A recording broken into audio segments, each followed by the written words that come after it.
The seagulls follow trawler. It's because they think sardines will be thrown into the sea. Thank you very much. Talking nonsense. So I thought, no, enough's enough. Why should I put up with that? Talking nonsense. So I thought, no, why should I put up with that? Don't back down, double down. Don't back down, double down.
Yes, ladies and gentlemen, it is Friday night. It is just after 9 p.m, not quite 9 p.m.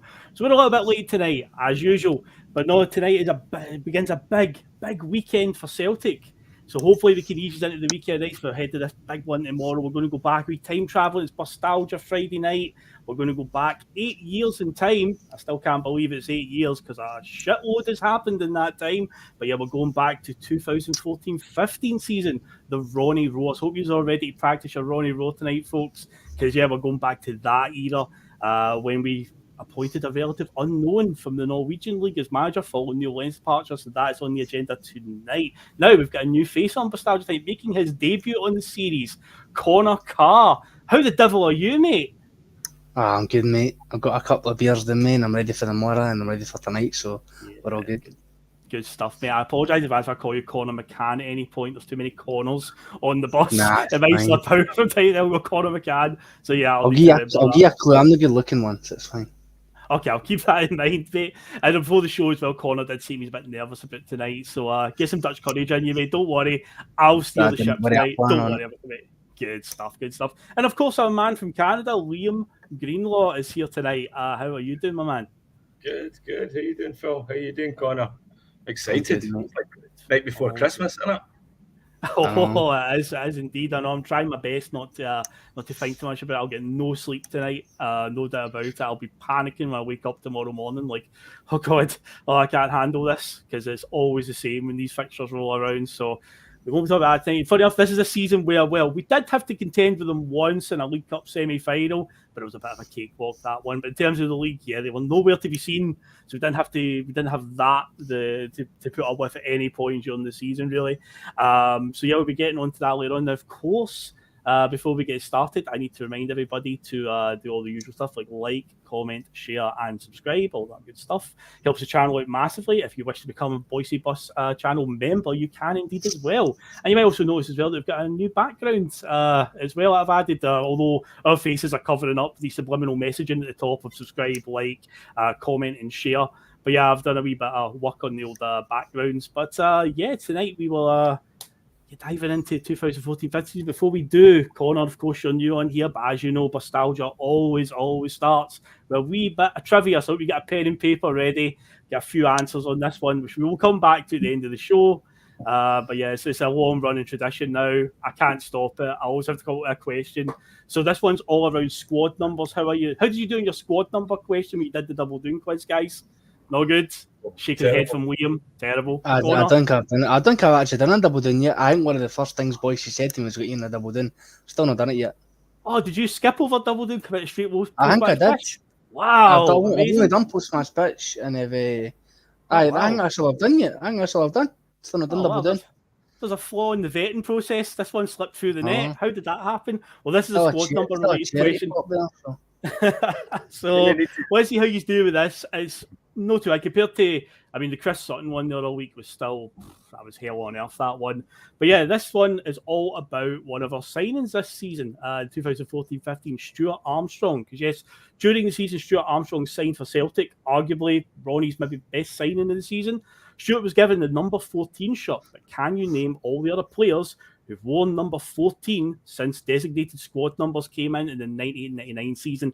There are 1, 2, 3, 4, 5, 6, 7 other answers alongside Stuart, which makes it 8. So you've got him already, but yeah, there are 7 others that have worn the number 14 since squad numbers came in 98-99. So that is what we're looking for tonight. Okay.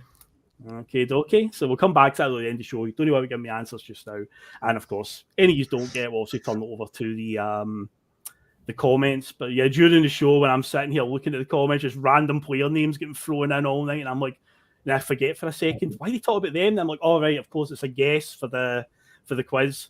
But yeah, guys, we will get straight into this one then. So we need to go back to the summer of 2014. Now, of course, if you've been following the Bustalgia series from day one, this is actually a time period we've never, ever visited. Because most of the time, after doing the World Cup and the Euros ones, we go and do these Celtic year ones. A lot of the stuff I've kind of covered because we've visited that year. Ronny Deila's era hasn't really featured. The only time his name's ever been brought up is because we've landed in 2016 a couple of times on the Celtic years and on Bustalgia. We've had to talk about that semi-final against Rangers in 2016, but luckily we're not talking about that tonight. That's not on the agenda. This is first season. But summer 2014, let's have a look at what's happening. So as usual, I always start with the big football winners to sort of give us an idea of where the sport that we love was. So amazingly, I actually joke about this on other shows. I'm going to ask it to you this one, right? If you had to guess who won the Champions League and the Europa League that season, who would you guess as a first go, Connor? Real Madrid and Sevilla. Of course. I actually said this as a joke the other week. Right? If you're going to guess if somebody said to you, who do you think won the Champions League this year? Your first go to would be Real Madrid. Who do you think won the Europa League that year? Seville. And amazingly, we're in another one of those years where Real Madrid and Seville won 52 major trophies. Real Madrid defeated Atletico Madrid 4-1 in Lisbon after extra time. It was La Decima, as they called it, the 10th of their European Cups / Champions Leagues. And Seville, this was their third out of their 6 Europa Leagues that they've won. It wasn't a thrilling game. It was a drab, goalless draw in Turin that they won on penalties. I believe it was Rakitic's last game for the club, and then he moved to Barcelona and won the Champions League the next season. He's one of a very few bunch that have won the Europa League one season with a team and then transferred to another team and won the Champions League. He's a very, very small group that have done that. But yeah, in terms of England, Manchester City won the Premier League that year, and the 2014 title race is remembered for the Steven Gerrard slip. But other than that, there's another thing as well that happened that year, because that's the one that gets remembered. But it turned out when Liverpool lost that game to Chelsea, they were still in a position to win the title. It was a draw that they had against Crystal Palace a few days later, where they were 3-0 up at half-time and drew 3 each, and that was the game that officially lost the title. It gave Man City the edge going into the last day of the season. Liam, I guess it would be wrong for you to skip over this one, but yeah, Steven Gerrard falling on his face though. It's quite an iconic moment, isn't it? I think we've dined out in that for years, isn't it? Slippy G. Do you remember the song? No. Steve Gerrard. What was it? Give it to Dembaba. Dembaba. It was Dembaba that ran through and scored the goal. On his fucking arse. Give it to Dembaba. That was it. And Fernando Torres, I think, scored the other one, didn't he? Because he scores the second goal in the game, which just added even more insult to Liverpool, because Torres was honking when he was at Chelsea. And he comes back and scores as well. But yeah, that's something that's forgotten about that one. The Gerrard moment is iconic, but it really put them in the shit, because they're throwing away the points there, gave Man City the incentive, and City went on and won it comfortably on the last day of the season with no fuss at all, compared to their title win a couple of years before that, when it went down to the last kick, the last game of the season. Dramatic finish with the Aguero winner. The FA Cup that year was won by Arsenal, their first silverware since 2005. They were 2-0 down to Hull City in the final, came back and won it 3-2.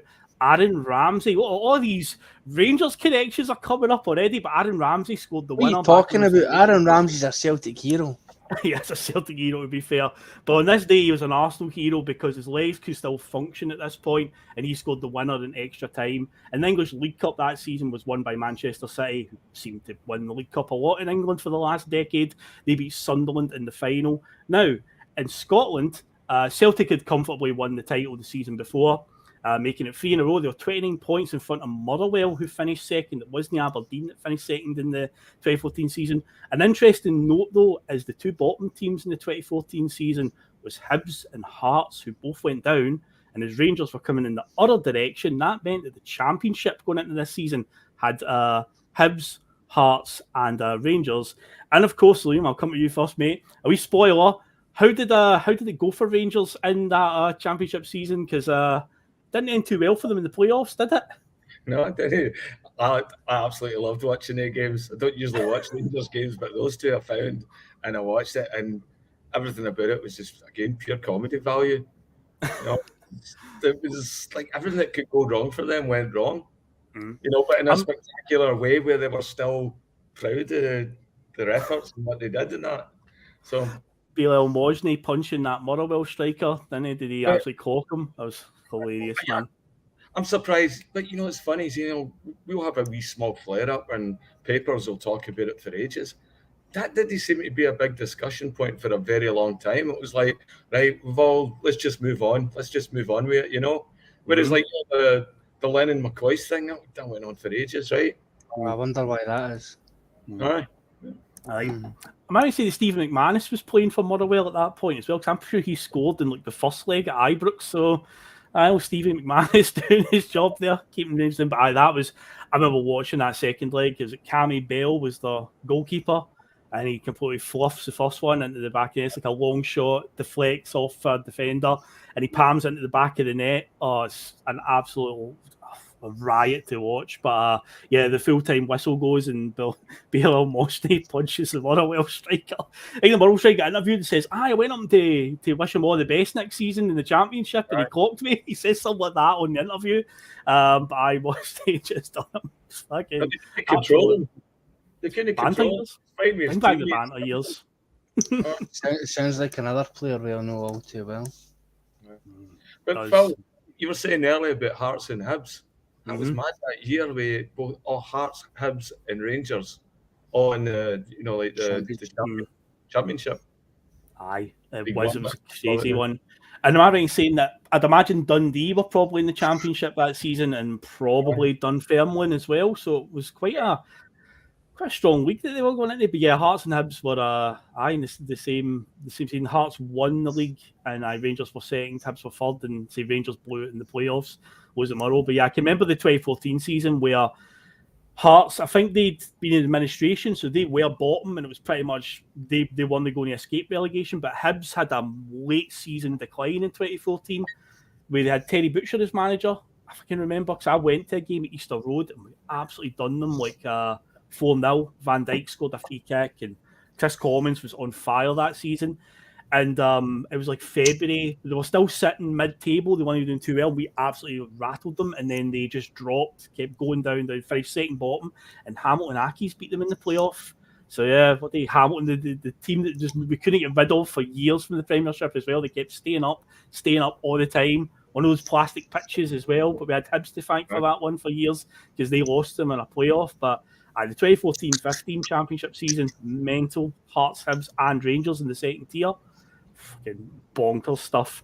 Now, as for the two cups, though, in the 2014 season, God, bad memories here from our point of view, because the Scottish Cup was won by St Johnstone, beating Dundee United in the final, their first major honour. We get put out the Scottish Cup by Aberdeen at Celtic Park earlier in the tournament, maybe like the round of 16. And as for the League Cup, it was even worse for us. Aberdeen won that, defeating Inverness Cali in a really drab 0-0 draw, a terrible game. Their first silverware since 95-96, but they end up winning it on penalties. But we get knocked out of that tournament by Greenock Morton in the second round at Celtic Park. Like, oh man, yeah, that last Lennon season, it's like we won the league really comfortably, but man, we were dreadful in those two cups. Connor, do you think that was just complacency, players just turning up and thinking the game was already won? Do you think they were just switched off to it? I mean, I think when you're... I feel like players want to be as professional as they can, but like when your closest rivals aren't in the league anymore and you're not taking part in one of the biggest derbies in the world, because it's up there. Like I honestly, in my humble opinion, the old firm, because I need to put it in brackets, because the Celtic dads will like fucking have a heart attack if I don't put it in brackets. The old firm is up there with the El Clasico as the biggest derbies in world football, and you cannot tell me different. So when you don't have that, and when you're playing against the likes of Motherwell's and Aberdeen's and St Johnstone's, all these big players who come in can maybe feel a bit disheartened to saying, and even though if we're playing European football and you're winning leagues, they might still be like, but what am I testing myself against? Yeah. And then that's when heads drop, and then that's when effort levels and all the rest of it go down, and you then end up losing to Greenock Morton in the cup. So I remember it bad. I remember it so badly. I think Effie Ambrose gives away a penalty. There's a shock, and I can do the last 10 minutes of the game. So I think it was after extra time we get beat as well. But I can remember Virgil van Dijk playing up front in like the last 50 minutes, and I'm just like, I'm at the game, and I'm like, right, it's a half-empty stadium. We're playing Greenock Morton in a midweek game. We're losing, and Virgil van Dijk is having to be deployed as an auxiliary striker. How have we found ourselves in this position right now? And yeah, Morton beat. So in the end, Aberdeen went on and won a trophy that season, the first 4 years. They gave them that wee sort of boost it right, because Rangers not being around and Aberdeen were always expected to be the ones with challenges. Now they've got a trophy in the bag from the season before. This could give them the wee push on that they needed. And there was a couple of wee scares this season against them, but yeah, as we're going to talk about, it was pretty comfortable in the end. Now, going round to other leagues as well, as I always do, a lot of the same names, although in Spain, interesting one, it wasn't Real and it wasn't Barcelona. Atletico Madrid won it this year. It was Diego Simeone's first title as Atletico Madrid manager. They pipped Barcelona. Second last game of the season, they had to go to the new camp. They got a 1-1 draw, which was enough to get them over the line ahead of Real and Barca, who both finished on the same number of points in second place. Italy, it was obviously Juventus. In Germany, it was Bayern Munich, because I think they're currently on 10 titles or 11 titles in a row. Nobody's breaking the stranglehold. Bayern Munich. I think it's 11, isn't it? It might be. I think they're going for the 11th one this season, maybe. Oh, sorry. I thought they were going for their 10 been going for hours, but no. That was Juventus.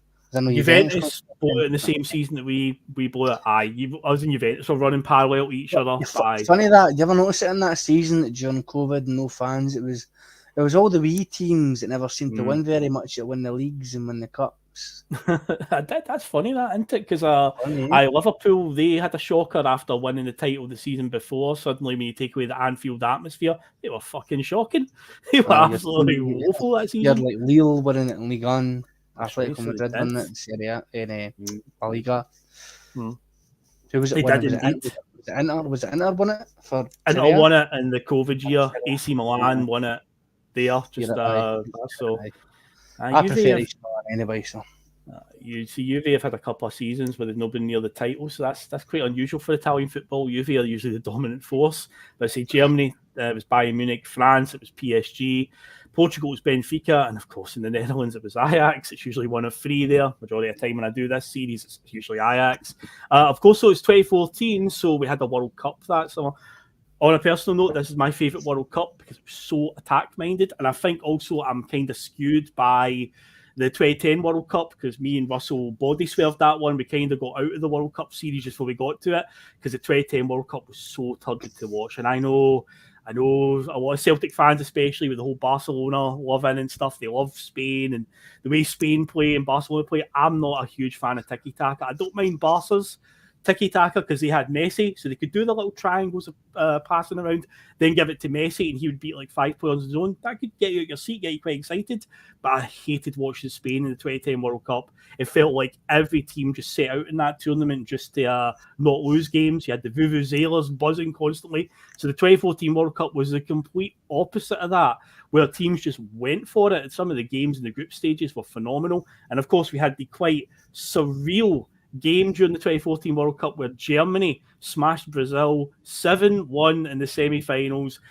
Honestly, it was mental to watch, guys, where it's cutting to the crowd and there's people literally crying like as this game is going on, and it's not even like half time yet, and there's people with tears streaming down their face, and it was like, oh man. And there was genuinely a point where Germany scored 2 goals in the space of a minute, and I swear to God I thought it was a replay I was watching, because it's the same goal. The only difference is it's a different scorer at the end, where Toni Kroos scores one and Khedira scores one, and it's literally they kick off, pass it, a few 1-2 passes in behind the Brazil defence, and just fire it in the bottom corner from just inside the area. And I was like, it happened again about a minute later. I'm like, is this a replay from the previous goal? And it was only when I saw it was a different scorer, I was like, oh my God, it's another one. But yeah, Connor, mate, I take it you're in the same boat as me. That was bonkers, wasn't it, man? Brazil getting absolutely humbled on their own patch as well. It was fucking. I didn't know I was watching, probably because I was drunk at the time. But I was very much like, I felt like it was something out of a dream. Aye. That like I was watching. Like it was like it's kind of like a game on FIFA that you would see people play. You're just like, this can't be happening. Like Brazil are getting beat 7-1 of Germany, but like that's like getting 2 goals shipped in the space of a minute is something that no football team, I don't care if you're playing amateur, if you're playing professional, that should not be something that should be happening. So it's very surreal. I'll say. We had the other one I just talked about, Spain there. Spain, who dominated for the last 3 tournaments, won 3 tournaments in the bounce.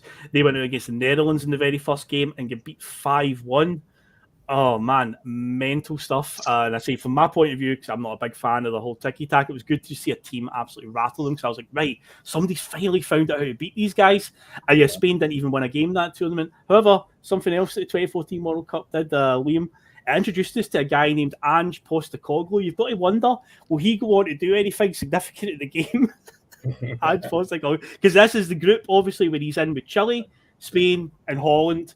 And we've heard, like, obviously, we've seen it with our own eyes anyway, like, you know, his style of play. But I think it was Jackson Irvine was talking about it on Open Goal and said that, yeah, the team talks for that we're just going to go toe-to-toe with them. And I can remember watching the game against the Netherlands. Tim Cahill scores an unbelievable volley. Just it's flighted over to him, and he just waits for it to drop out the sky, takes it on his left foot, and it pings in off the crossbar as well.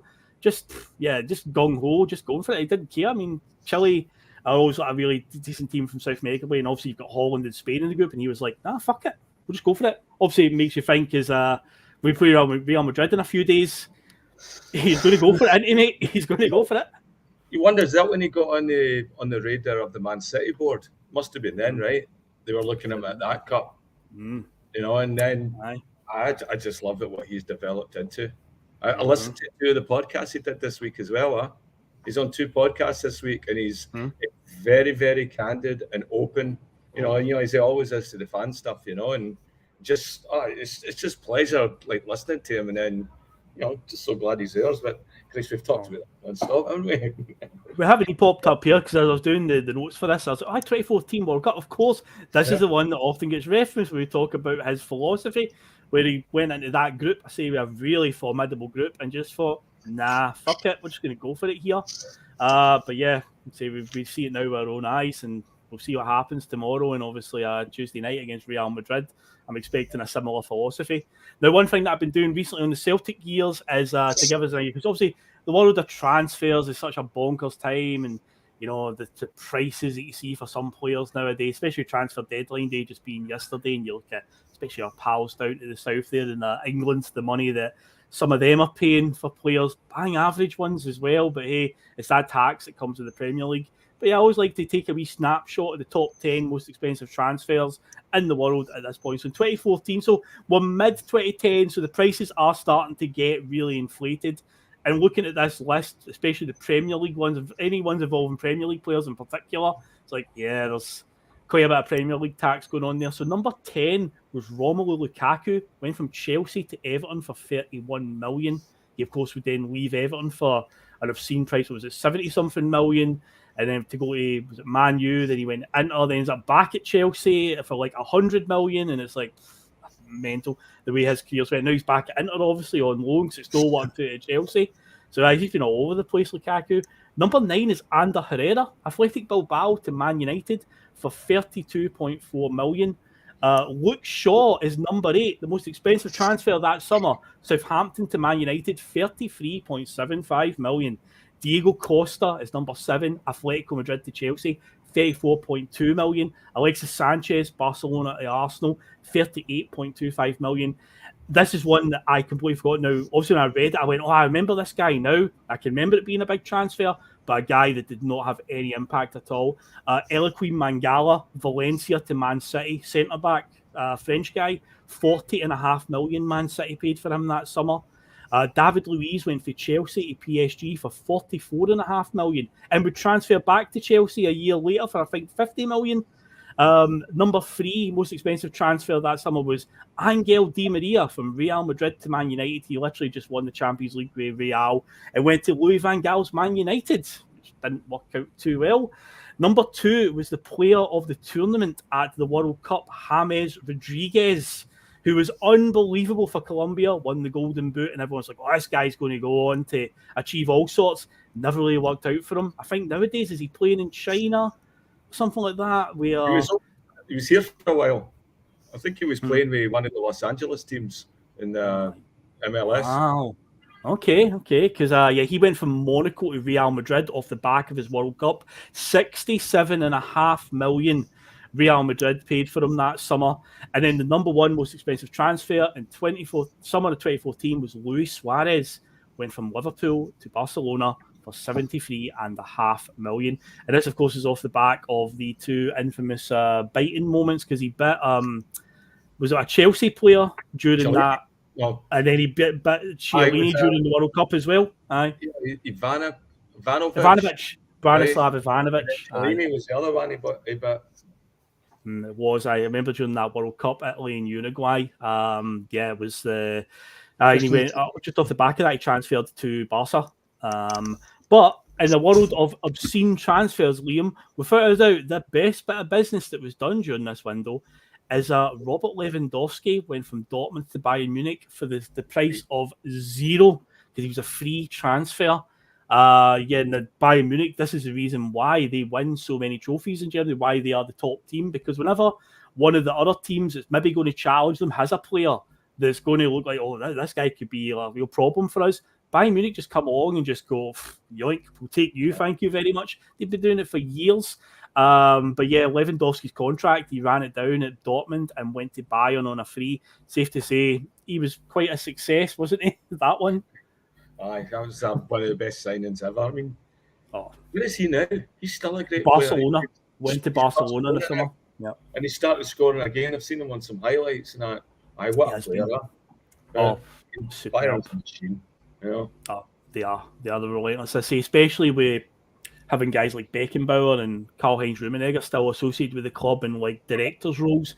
When there's like a young German player, they've basically made a move for them. Franz Beckenbauer and Karl-Heinz Rummenigge or whatever are sitting down in front of you and basically putting a contract there saying, sign for Bayern Munich. You're going to do it. Like they've poached away Mario Götze for Dortmund when he was on the rise. In fact, he scored the winner in the World Cup final for Germany when they beat Argentina. Manuel Neuer, he was a Schalke player before he went to Bayern Munich again. Bayern Munich just identified him and went, he's a good goalkeeper. Schalke could be a threat to us. We'll just take him, thank you very much. Doing it for years, done it with Miroslav Klose.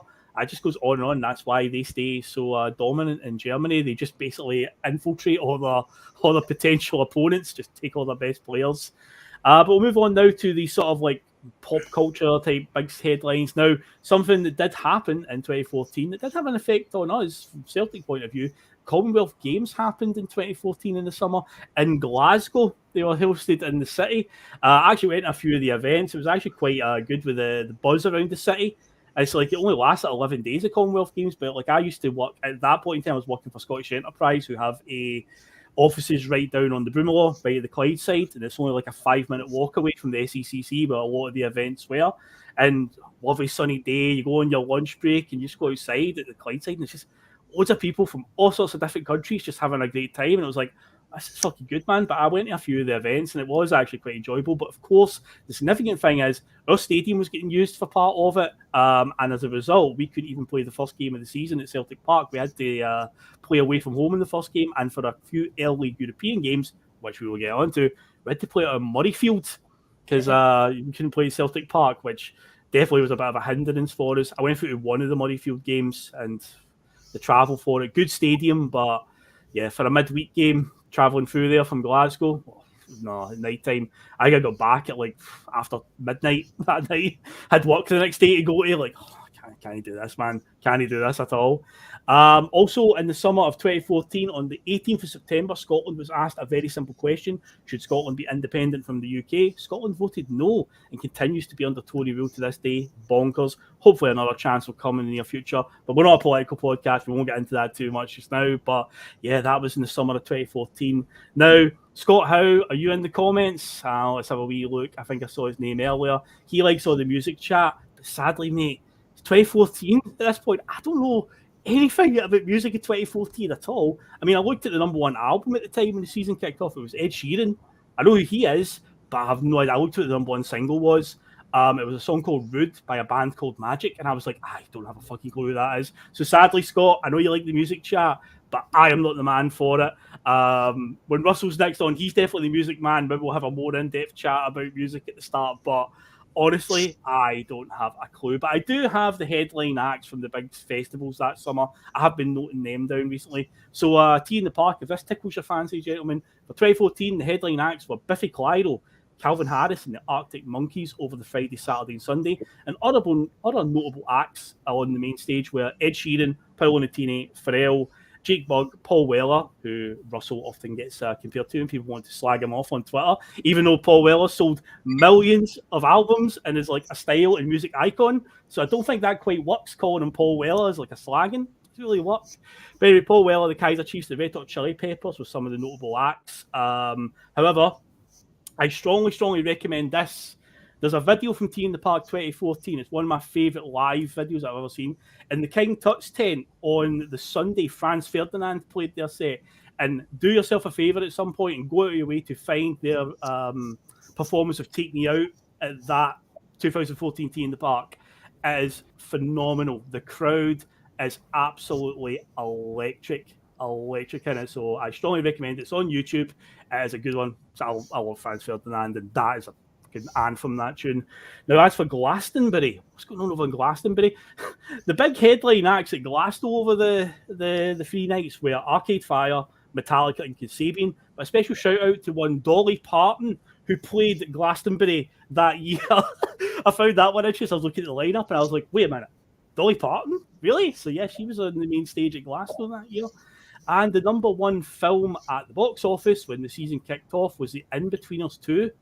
Do you get In-Betweeners over in North America at all? Do you get like British channel? My boy watches it. You get BBC America and Canada here, and then with YouTube and paywalls and all that. Now you can get all of that stuff. My son and his pals watched it. I'm surprised that like all the young guys know about Lemmy and stuff here as well. And it's always bizarre. I got a wee Canadian guy quoting Lemmy at me. Yeah, they made an American version of the In-Betweeners, and it was as bad as you can imagine. It was the same lines, but in American accents, and it just doesn't work because the humour is not like the same. So, do you know what transferred over well when the Americans took it? The Office. I think the American Office is really good. I think that transferred over pretty well. Aye, Never seen the American one's good. There's a character in it, Dwight. He is. I think if you I know- work in an I know office, and I him. do work in an office environment, everybody knows a Dwight basically. The same with the British one. You know, everyone can relate to. There's definitely a David Brent in your office. You know, it epitomises it perfectly. But Dwight in particular in the American office, hilarious, mate, hilarious. But I've never seen the American In-Betweeners, and you've definitely gave it a ringing endorsement there, Connor. So I definitely will not be checking that one No, out. I loved the Mcginlay'S. Mcginlay'S was part of my like It's good. fledgling adulthood. Like it was kind of one of the programs that was kind of part of the zeitgeist because it was happening to you at the same time as it was coming out when it was happening. So it was kind of one of those things where it all kind of just blended really well together. It was just really, I don't know. I don't think people always ask for it to like come back, and it's kind of like it's kind of like a still game. You're like, if it did come back, it'd be okay, but it would never be the same. Do you know what I mean? It wouldn't work. Yeah, I'd like them to try and do still game here. That would be a funny one to see them do. I mean, they did a couple of Canadian skits on Chewing the Fat, so they did. That's right, they did indeed. On Chewing the Fat, they did a skit where Ford Kiernan and Greg Kemp are playing Canadians coming back to Glasgow. They're expats. They've come back and they've got the Canadian accent. There's one bit in particular, they describe a pizza as hoaching with grease, but they say it in a Canadian accent, and it's hilarious, man. Sleeping on Granny's flair.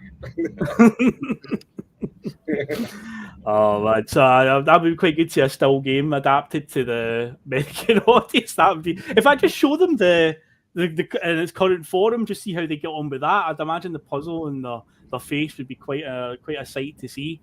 They're like, what? They just won't get it at all.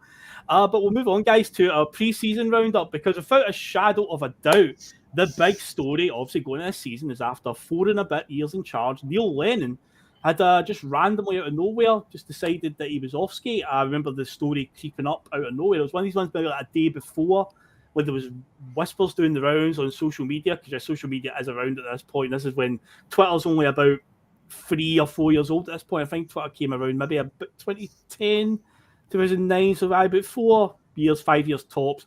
Facebook's been around for a while now. MySpace is getting phased out, that sort of thing. But yeah, a lot of rumours flying around, of course, a lot of like internet forums and stuff like that. But yeah, there was, I think, one of the Celtic forums I was on, somebody posted a thing saying, look, I've heard that Lennon's leaving. Like, and I was like, what? No way, no, you just could he fathom it? Like Neil Lennon not managing anyone other, just because all I ever imagined him being was Celtic manager. I couldn't imagine him going anywhere else and being a manager. I'm just like, oh, he's ever ingrained with Celtic. But yeah, it turns out it was true. He basically out of nowhere announced that he was leaving. Spent most of summer being a pundit for BBC at the Brazil World Cup. Now, there was 2 stories that were doing the rounds. I'm inclined to agree with this one, that he'd had a meeting with the board, and there was basically talk that with the current situation that it's a bit of a canter. The downsizing is going to continue, especially when you look at what happened with the transfers going into this season. You can kind of see that. So maybe he thought, yeah, if the downside is going to continue and my players are going to keep getting sold off, I'm out of here. But then there's another one as well that a lot of fans, not a lot, but I did remember fans at the time felt that, one, he just felt he'd achieved it all and probably had a real high opinion that he could just walk into like a decent job down south, because he ended up out of a job until October 2014 before eventually Bolton Wanderers took him in. So, Liam, what was your first reaction when Lenny dropped that bombshell out of nowhere? I was on a lot of these sites as well, and so I was seeing the rumours and all that as well, and I don't know, I thought it was an arrogance. And I couldn't understand where it was coming from, because he hadn't achieved it all. I was looking back to that game against, Greenock Morton and things like that, and his cup record was atrocious.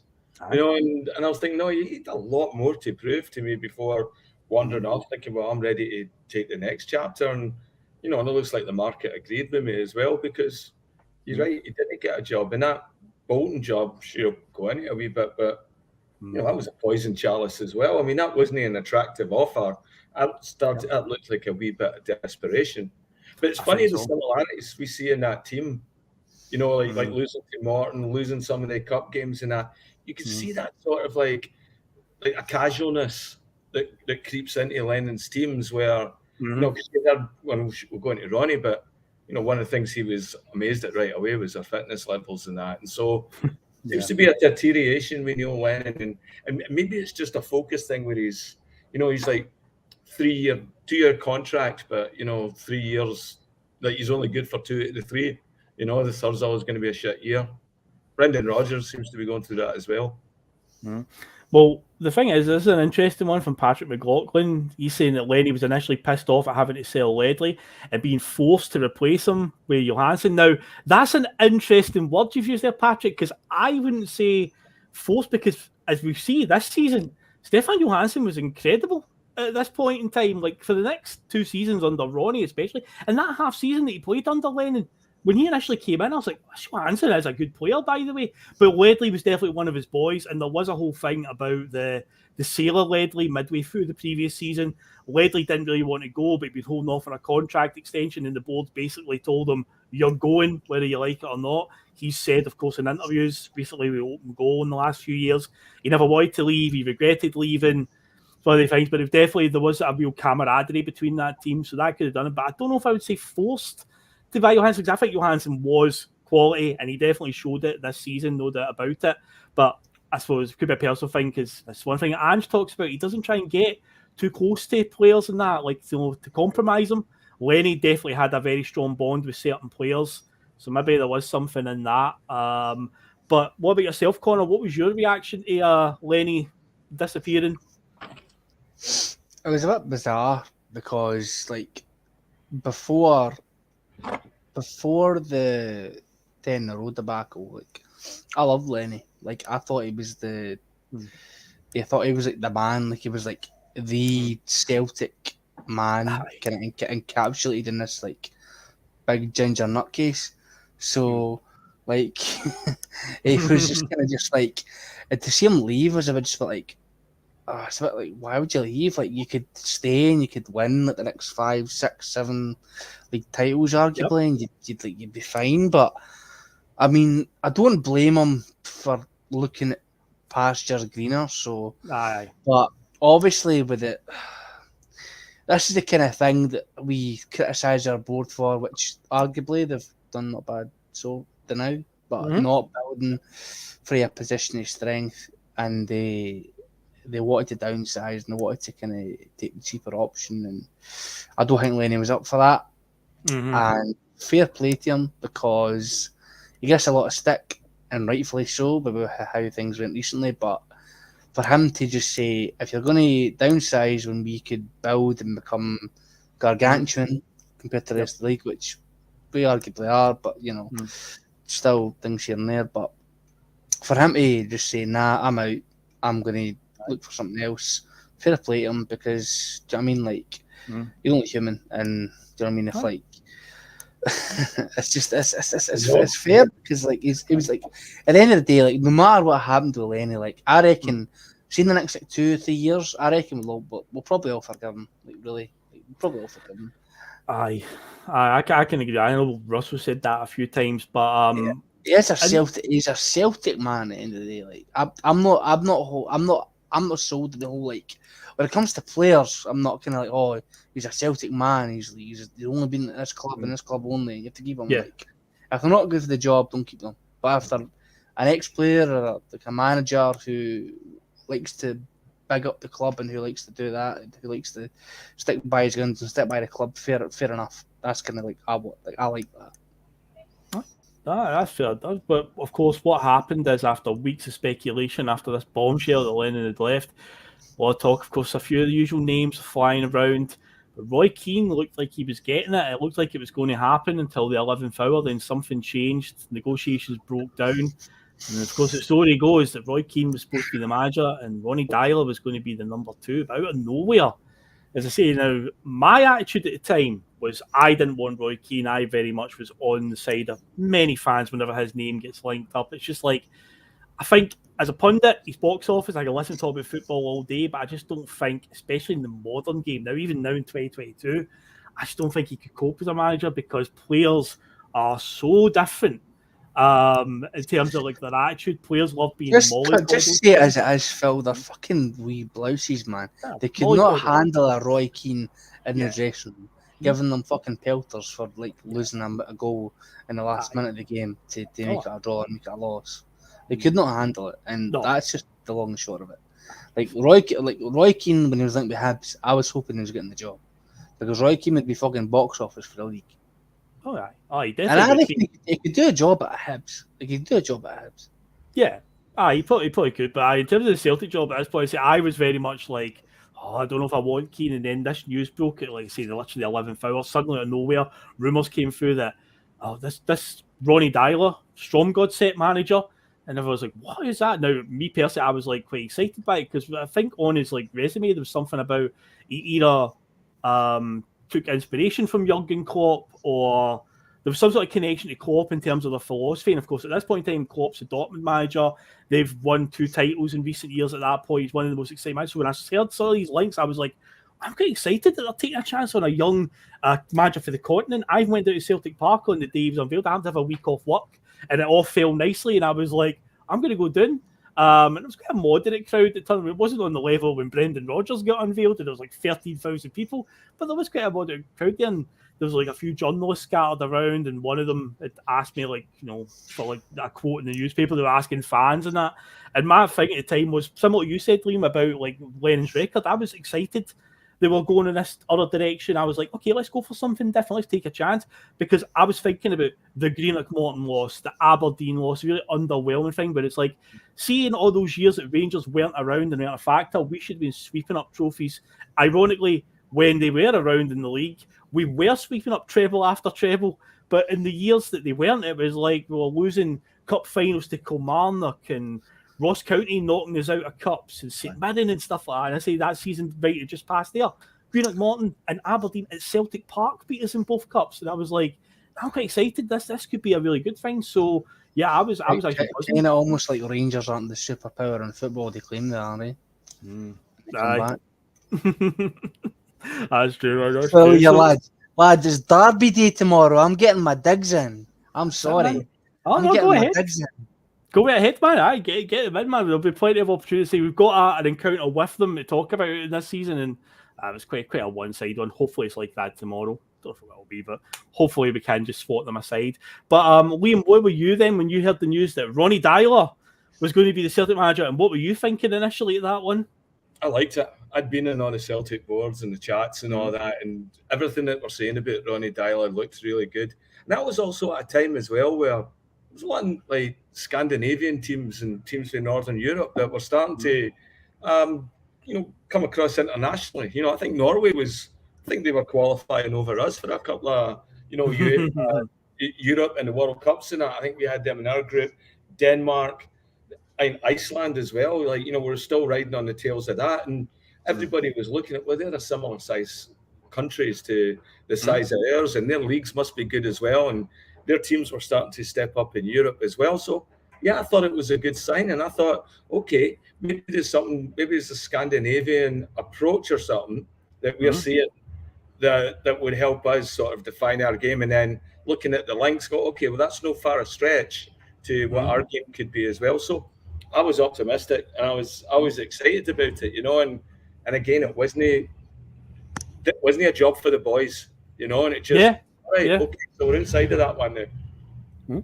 Now, of course, he came in. John Collins was installed as his assistant manager. Now, he'd been Stromgod's set manager in Norway, who we'd also signed Stefan Johansen off of. So that was key.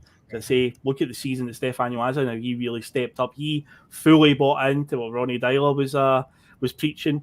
But yeah, we're going for the young coach. The Rangers were still in the rearview mirror. It was a worthwhile gamble for the board to take, a chance of relative unknown, and give him a year to get his plan and structure in place for the inevitable entry of Rangers into the top flight, although it turned out he would get an extra year, as we've already discussed, because they kind of royally fucked that one.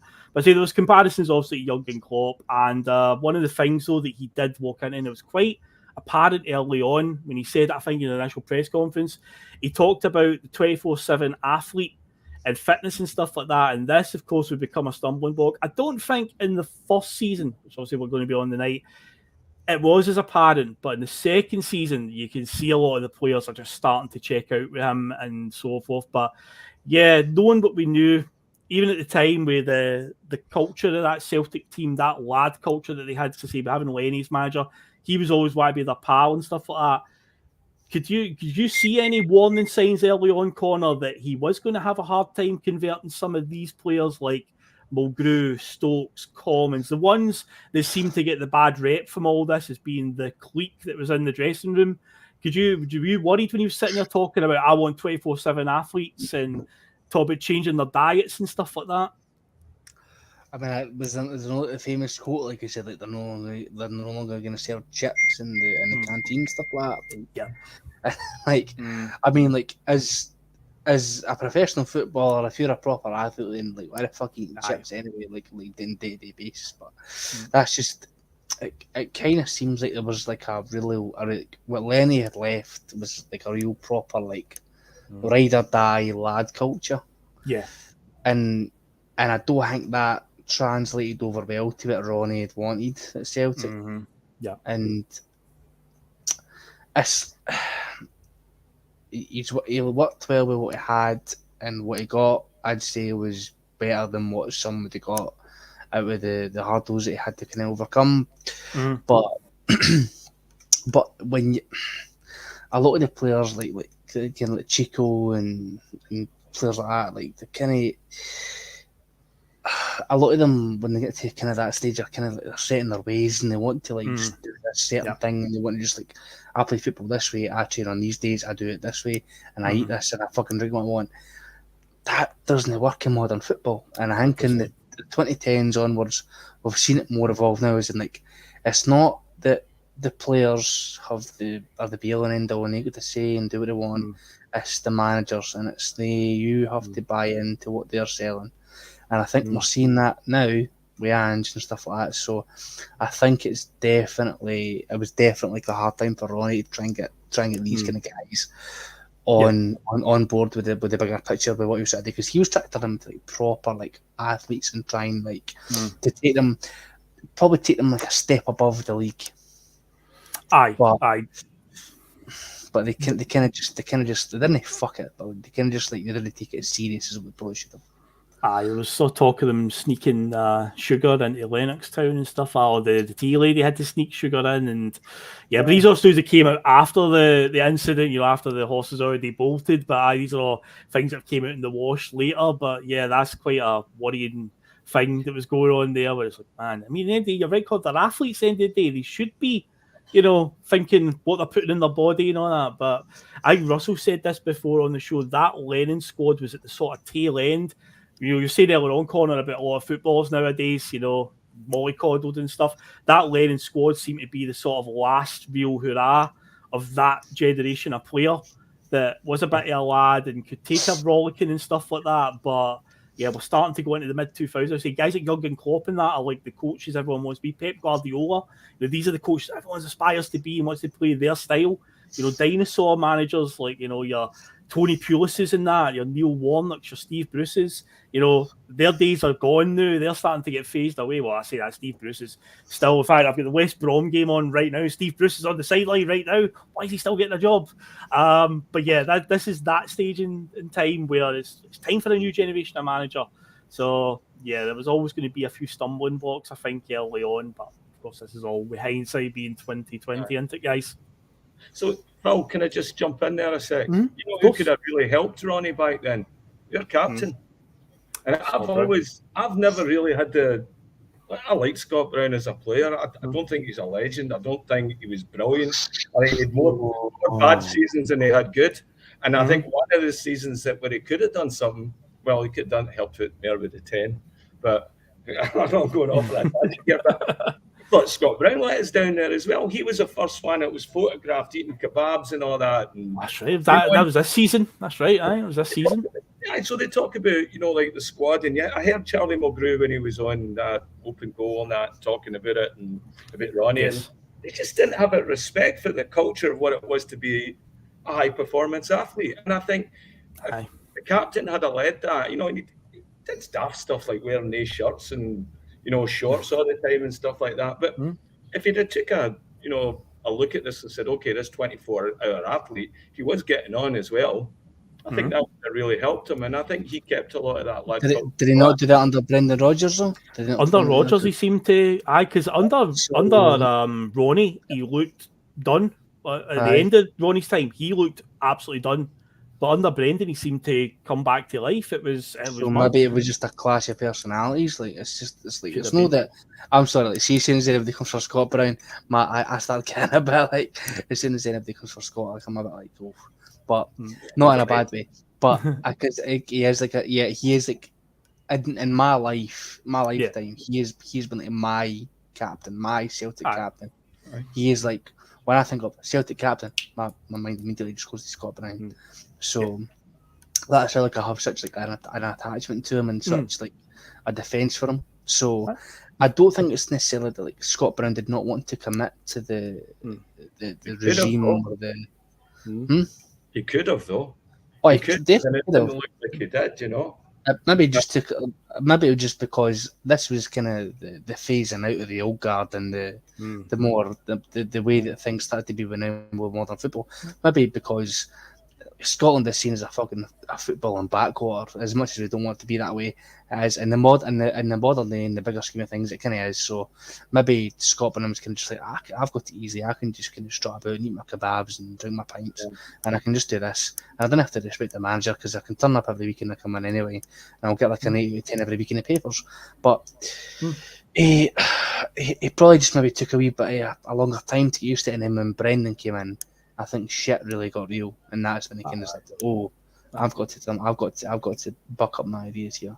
Well, Liam, I'm glad you mentioned the Mulgrew interview on Open Goal, because I was going to use that as a reference point, because there is a lot, and again, this is with hindsight being 2020, because it obviously happened well after it all. But listening to Charlie Mulgrew on Open Goal, and it's one of the early interviews that Cy-Ferry did on his channel, and he talks about the stark differences going from Lenny to Ronny. Obviously, there's a whole thing about the sneaking sugar into Lennoxtown and all that stuff. But even just like tactics, because for years Neil Lennon just didn't really do much on tactics, didn't really bother with team talks. His ethos was always, you're a Celtic, you're a win, go out there and figure it out yourselves. So it was a real shock even for them in the dressing room. And before the game, Ronnie's like, this is how we're going to play, and I want you to do this and you to do that, and that's your role. And we're going to win, but we're going to win in a certain way. And it was like blowing some of these players' minds, which again, when you hear it, you're like, Jesus, man, was it that hard to adapt to things like that? So, yeah, there was a real shock, and that Charlie Mulgrew interview does open up a lot of eyes when you hear it. You're like, what the hell, man? Like, even team talks were alien to some of the players. Like, could you believe it? Mental. But we'll quickly just move on then before we get to the sort of midway break. So, obviously, Ronnie's came in, and as I said earlier on, Neil Lennon leaving, one of the common theories is about the downsizing. Well, when you look at what Ronnie's summer spending, if you want to call it that, was he brought in Stefan Skepovic for 2.3 million. That was the only money that they spent in the summer window.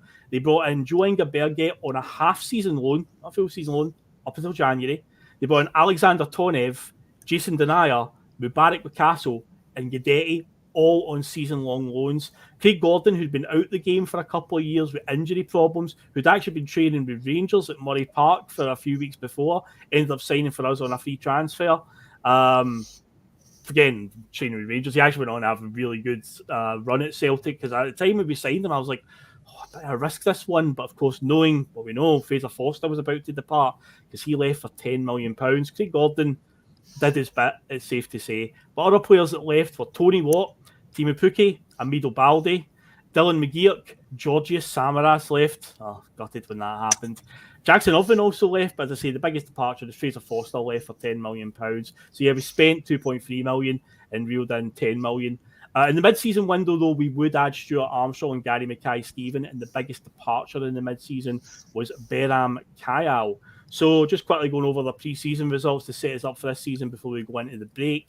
So they set up a training camp in Austria. They played a couple of different teams, like Krasnodar from Russia, who they defeated 3-1. They had a 1-1 draw with Rapid Vienna. Also played Rapid Vienna when we have a Austrian summer training camp. They defeated LSK Linz 5-2. And then wrapped up the training camp with a 0-0 draw with Dukla Prague. Now, there is a blast from the past for the Celtic Daz out there. Celtic they moved on to Germany, where they had a 1-1 draw with Dynamo Dresden and then lost 1-0 to St. Pauli. And then I have no recollection of this game at all, but apparently we got smashed 6-1 by Tottenham Hotspur in a friendly that was played in Helsinki. I have no recollection of this at all. You made that up.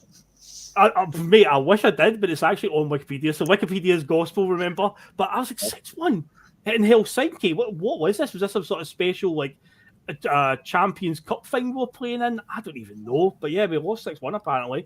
And they then the last 2 games, because we couldn't play any games at Celtic Park because of the Commonwealth Games going on. We went to Gran Canaria, but we lost 1-0 to PSV Eindhoven out there and 3-2 to Sparta Prague to wrap up our pre-season. So that takes us at the hour mark very nicely to the mid-show break.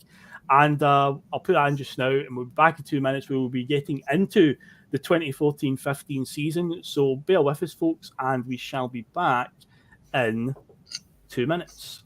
Some of his comments about me deliberately trying to cause controversy. Well, I work in the media now, and you've got someone sitting there next to you who's an embarrassment to the media profession. He's an apologist. He's a charlatan.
Righty, and we're back. I don't know what's happening at your end, guys, but the music there is just going crazy, like we buffering and stalling constantly. I don't know if it was bad at your end, and I apologise to viewers, but my end in particular, the connection was just going haywire. No idea what was going on there. But anyway, we'll get into this one. So 2014-15, it's the Ronny regime is now starting. And luckily for Ronny, he's coming in at Celtic at a time where realistically there's no competition for us in the league. That's not Celtic's fault, though. That's the fault of the team on the other side of the city, despite them telling us it's a big conspiracy against them. Nonsense. But with this in mind, it was largely expected over a 38-game league campaign. We maybe drop points here and there to teams, but ultimately nobody's really going to make a challenge. But when I went back and looked at some of the results, I was quite surprised at some of the early ones where I was like, I completely forgot that. That had happened.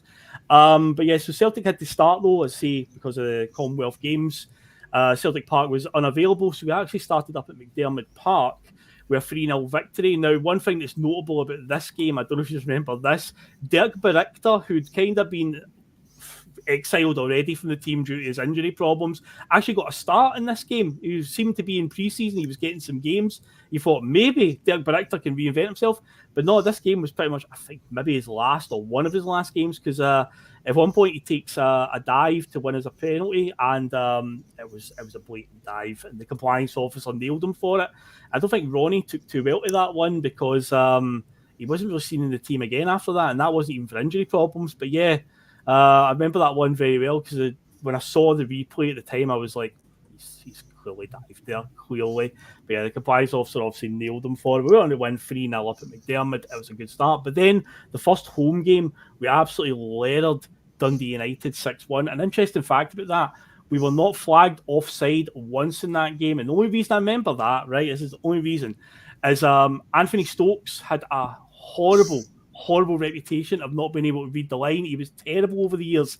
I always say that Anthony Stokes was born offside at times because he was so bad at getting caught offside, and Stokes played that full game. I can remember coming home that night and I tweeted something about it going, that's amazing that we went the full game without offside and Stokes was playing. And genuinely, man, this is my first real experience this. Some Celtic dad, I want to say, was calling me no real Celtic fan because I was slagging the team. I was like, there you go, social media, guys, in 2014. So it was going on even back then. Can't say anything bad about the team. Is this one? Unbelievable. But so the first 2 games, obviously, they've scored 9 goals in the first 2 competitive games, guys. Early signs pretty encouraging. Then, what do you think, Connor? Absolutely scudding them by that goal margins. Anybody would kind of get excited at that prospect, and that's a mental stat, not getting caught offside once in a game. Yep.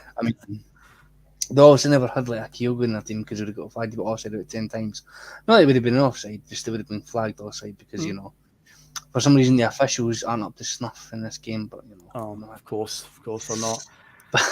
But Dundee United, of course, they were the team that we stuffed there, and Liam, as we'll get on in a wee while, safe to say we were sick of the sight of Dundee United by the end of this season, wasn't it? Because I work it out at 7 times we played them this season. Oh man, 4 league games, they were real rivals. Cup games and a League Cup game.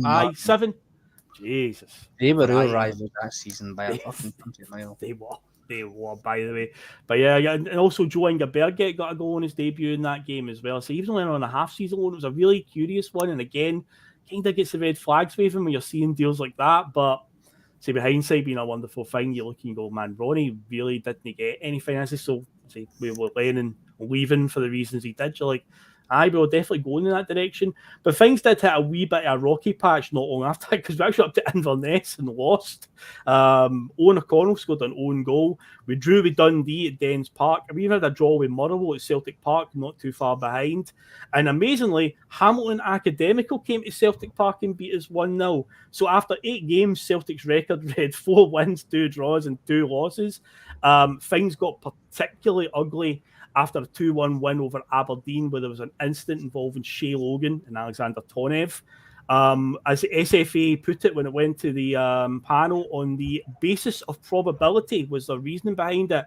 They went with Shay Logan, supported him in this one, that Tonev had racially abused him.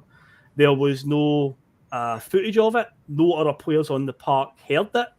And they basically made their ruling on the basis of probability, which I don't think has ever been a term that has been used since in anything that's been up before the Beaks at Hampden. But yeah, that was a particularly ugly one, and we're not going to get there. And Tonev at the end of the day didn't really amount to much at Celtic, like a few of the players did that season. But yeah, I can remember that getting pretty good. But that was the beginning of the real dislike towards Shay Logan, who, let's be honest, didn't cover himself in much glory, did he, Liam, whenever Aberdeen would come to town? He definitely liked being the pantomime villain at times as well. He built himself up on that. I mean, there was loads of times where you're looking at Shay Logan sending texts about Celtic and it's like what were in his head. Just he couldn't stop thinking about us. I thought it was a disgrace what happened to Tonev. We talk about reasonable doubt and all that, and then you got a young boy that's over from Bulgaria. He could have been the next Petrov. We don't know. I mean, he got a 10-match ban for that. 10 matches. I knew it was quite a hefty one. 10 matches he got, and that was Shay Logan's word. And I think it says, well, why would Shay Logan lie about something like this? And then because he's a fucking loser. That's why. We start seeing a pattern, but then we start seeing a pattern, and we start saying, well, Shay Logan's talking shit about this. Shay Logan's drinking and driving. Shay Logan's getting caught doing this. There was all sorts of shit that guy was involved in. And then I think for just us to, he must be. I just think it was just like fucking over.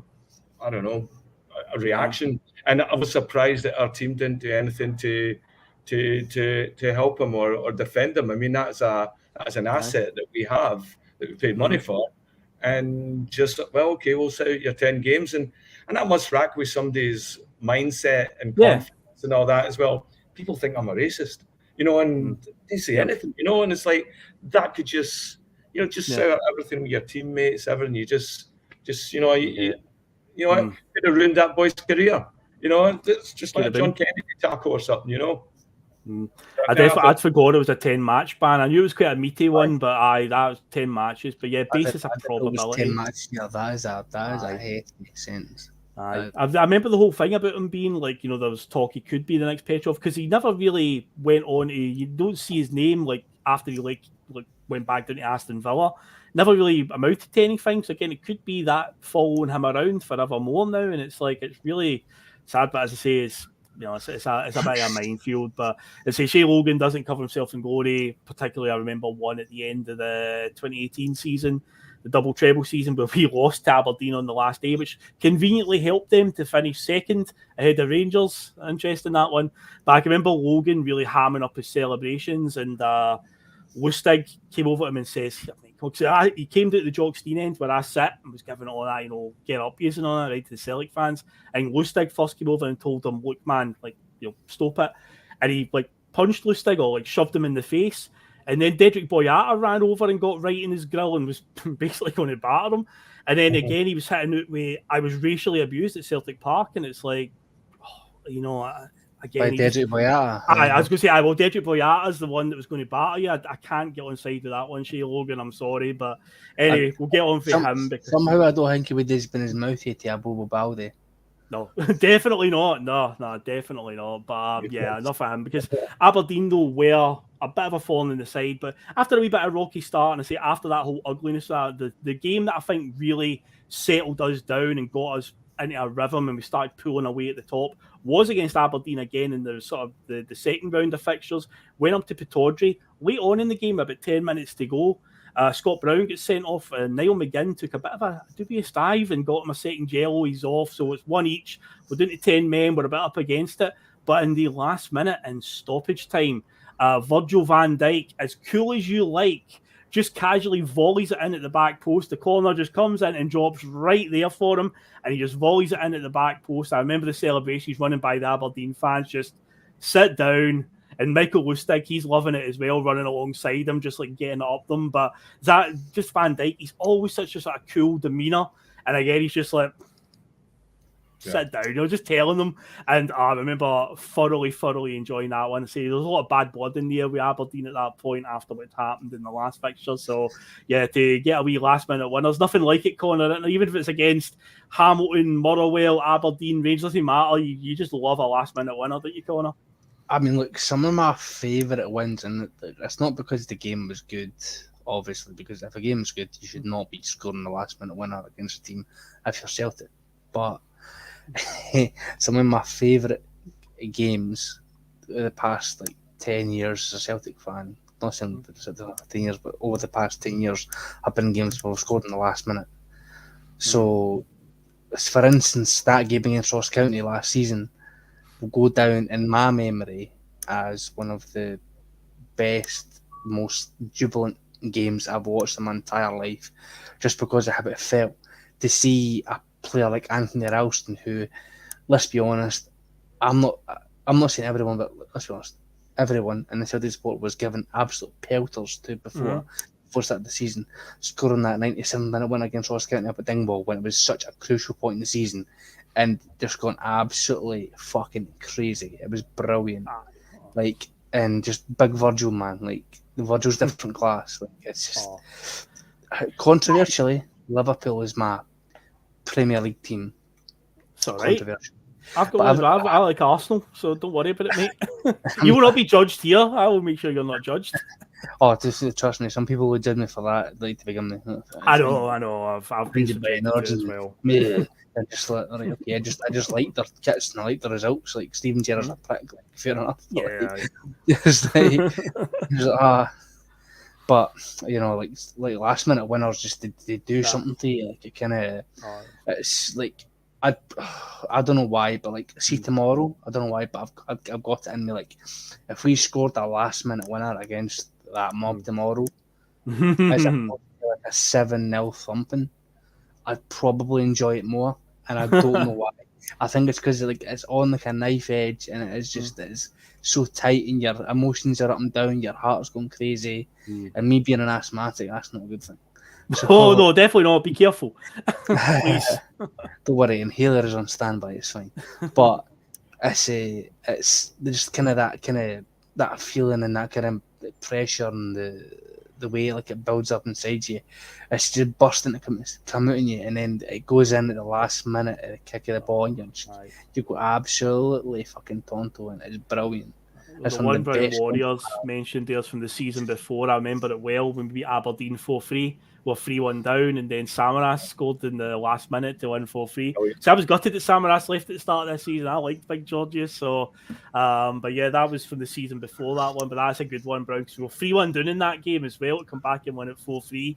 With an overhead kick in stoppage time. Just it's very chaos-like, isn't it? It's a bit like Chaos Giacomakis and a Greek guy as well, funny enough. It's funny you say that. My dad, right, who's a bigger Celtic fan than I could probably ever be, and that's saying something.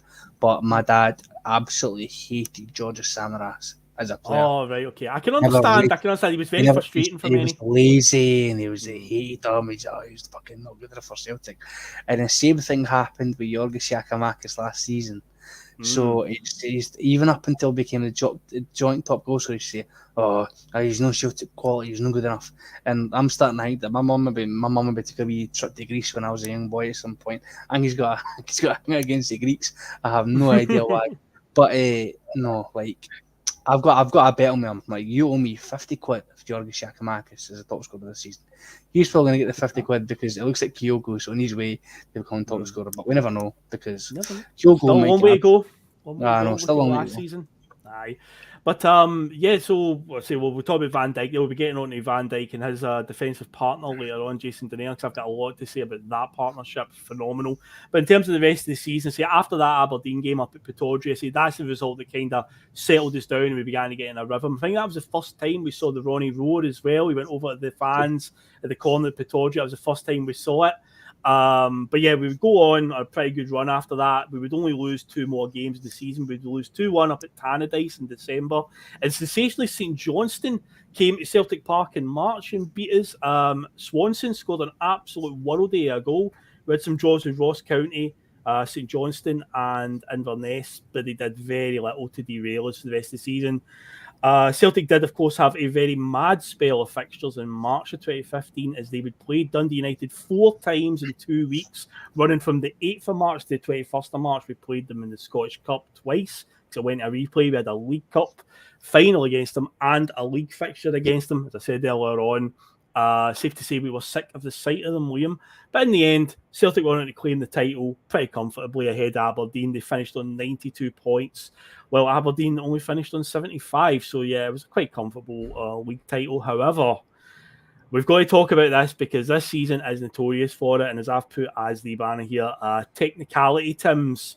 Now, freakishly, and funny enough, next week on Bustalgia, I'm talking about the 2011-12 season, Neil Lennon's second full season as manager, where we also got another technicality, which you would think is quite a rarity for a team to benefit from some sort of madness where they get like a result, because our team's made an admin error, or as we find in 2011, we played Sion and drew 0-0 in the first leg at Celtic Park in the Europa qualifier.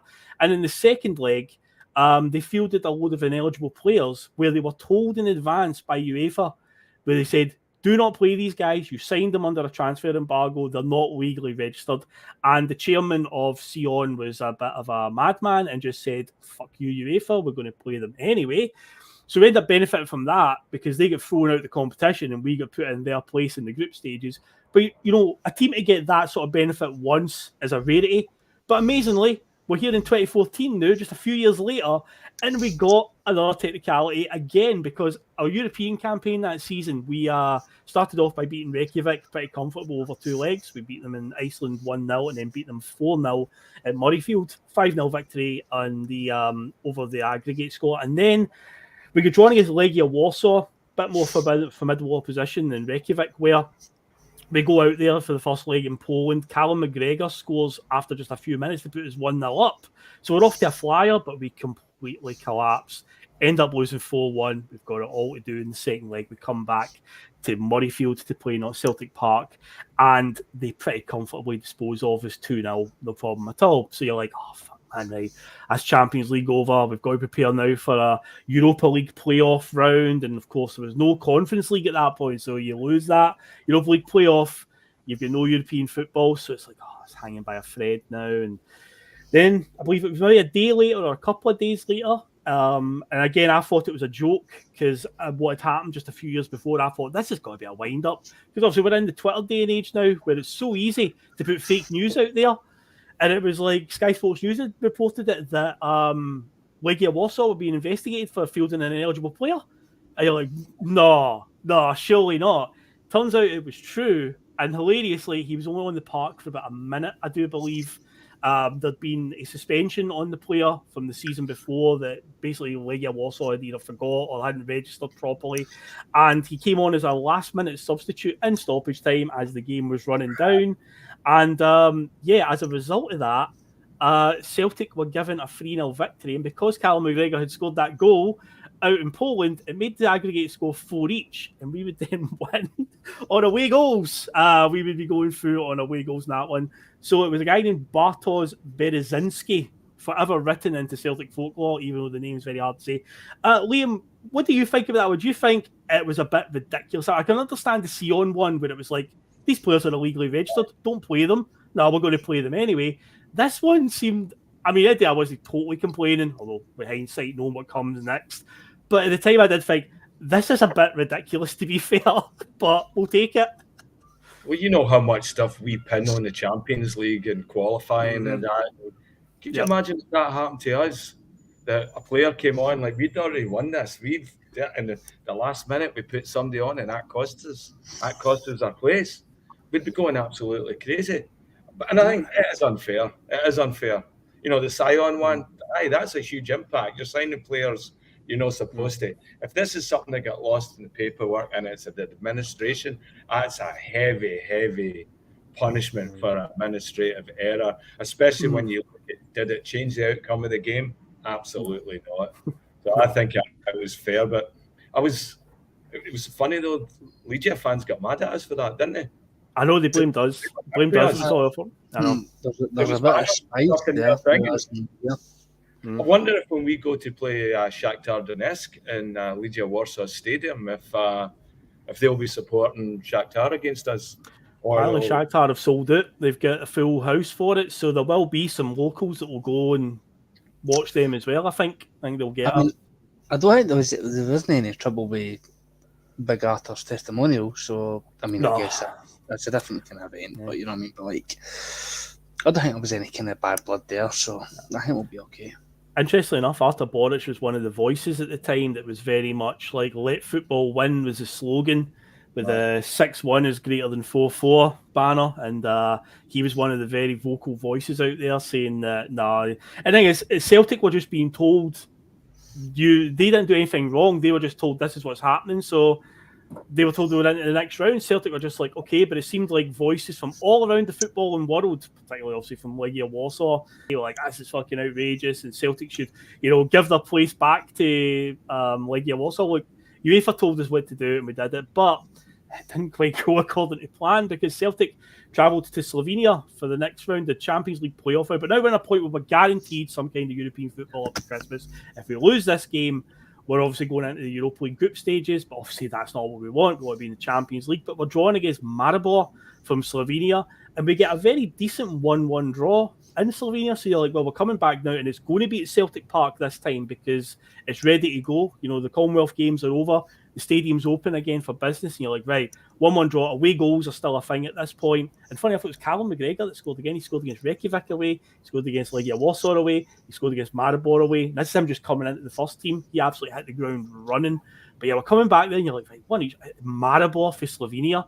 I'd only known them because I've been playing Football Manager, Chat Manager for years. It's the only reason I knew who Maribor were. But it's like a team for Slovenia. It's at Celtic Park. We've got an away goal. 1 each draw. What can possibly go wrong? Well, in the last 10 minutes, it was 0-0, quite tense. Iffy Ambrose completely miscontrolled the ball. Striker pounces on it and sticks it away, make it 1-0. And we just don't recover after that. And we've got the unwanted tag that season forevermore of you knocked at the Champions League twice. It's not a good start European-wise, was it for Ronnie? Was it, Connor? No, it definitely was not. Getting put out by teams of that, I guess it's a calibre. It's never a good look. But it's the budget as well. We talk about this as well, about our budget to their budget. How do these teams keep doing this to us? Because it's like, I had this conversation with my friend, the Hamilton Accies fan, who I was telling you about earlier. I had a conversation with him. He said, would you not rather have, this is before the current Champions League draw was done, he said, would you rather have the easiest teams possible? And I said, no. He goes, why? I'm like, because Celtic never beat the teams they should beat in Europe. It never happens. They always lose to the teams they should be beaten easily, and it is a fucking curse on the club, and I have no idea why. So I said I would rather have a couple of hard to beat teams and maybe one decent team that we could arguably go and get a couple of results against. And but I mean, we kind of got it. So, but he said, "Oh yeah, why would you not rather do that? Because it always happens. We always get put out by these like smaller teams, and that's not to take anything away from these teams, because at the end of the day, they have went toe to toe with us, who we're arguably we are one of Europe's biggest clubs. So fair play to them, and they've done not bad for coming out of their end with a victory. Because do you know what I mean? Like, if at the end of the day, like, unless there is absolute chicanery involved, no one deserves to win a football team more than the other team that puts the goals in the back of the net.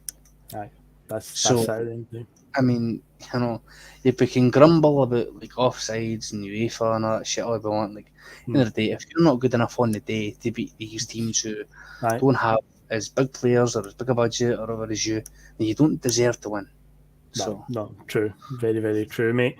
But Liam, how does this one tickle you, mate? How's this? This is our reward for dropping the Europa League. And you know, the Europa League, it can have a decent standard. There are some good teams that play in the Europa League, but this was what we were rewarded with for dropping into the Europa League group stages. We got Dynamo Zagreb, it's a trip to Croatia. We got Red Bull Salzburg, who were still relatively new on the sort of European scene. They'd been on the rise for a few years, with obviously Red Bull backing them. But we also got the trip to the absolute backwater of Romania to play a team called FC Astra. When that draw came out, how were you feeling? Were you kind of thinking, do you know what, we can compete in this group? Or were you thinking, right, it's Europa League, standard of teams aren't good, I'd like to see glamour? Because this one comes up all the time. We had it the other week with the Champions League draw. There's some fans are like, I want a glamorous group. And it's like, yeah, but we'll probably get pumped in a glamorous group. You know, you want a more favourable one, even in the Europa League. As Connor's saying there, but losing to teams like Maribor in the qualifiers. So getting a draw like that, I'm sorry. I need to mention this comment, because he's probably been fucking Fisher and he's going to fucking get a gab out of me, fucking Bob. To be fair, and just like any other Celtic manager, 3 games away from a crisis. I'm sorry, but did they not lose 3 games at the start of last season? 3 wins, 3 losses. Was it 3 losses?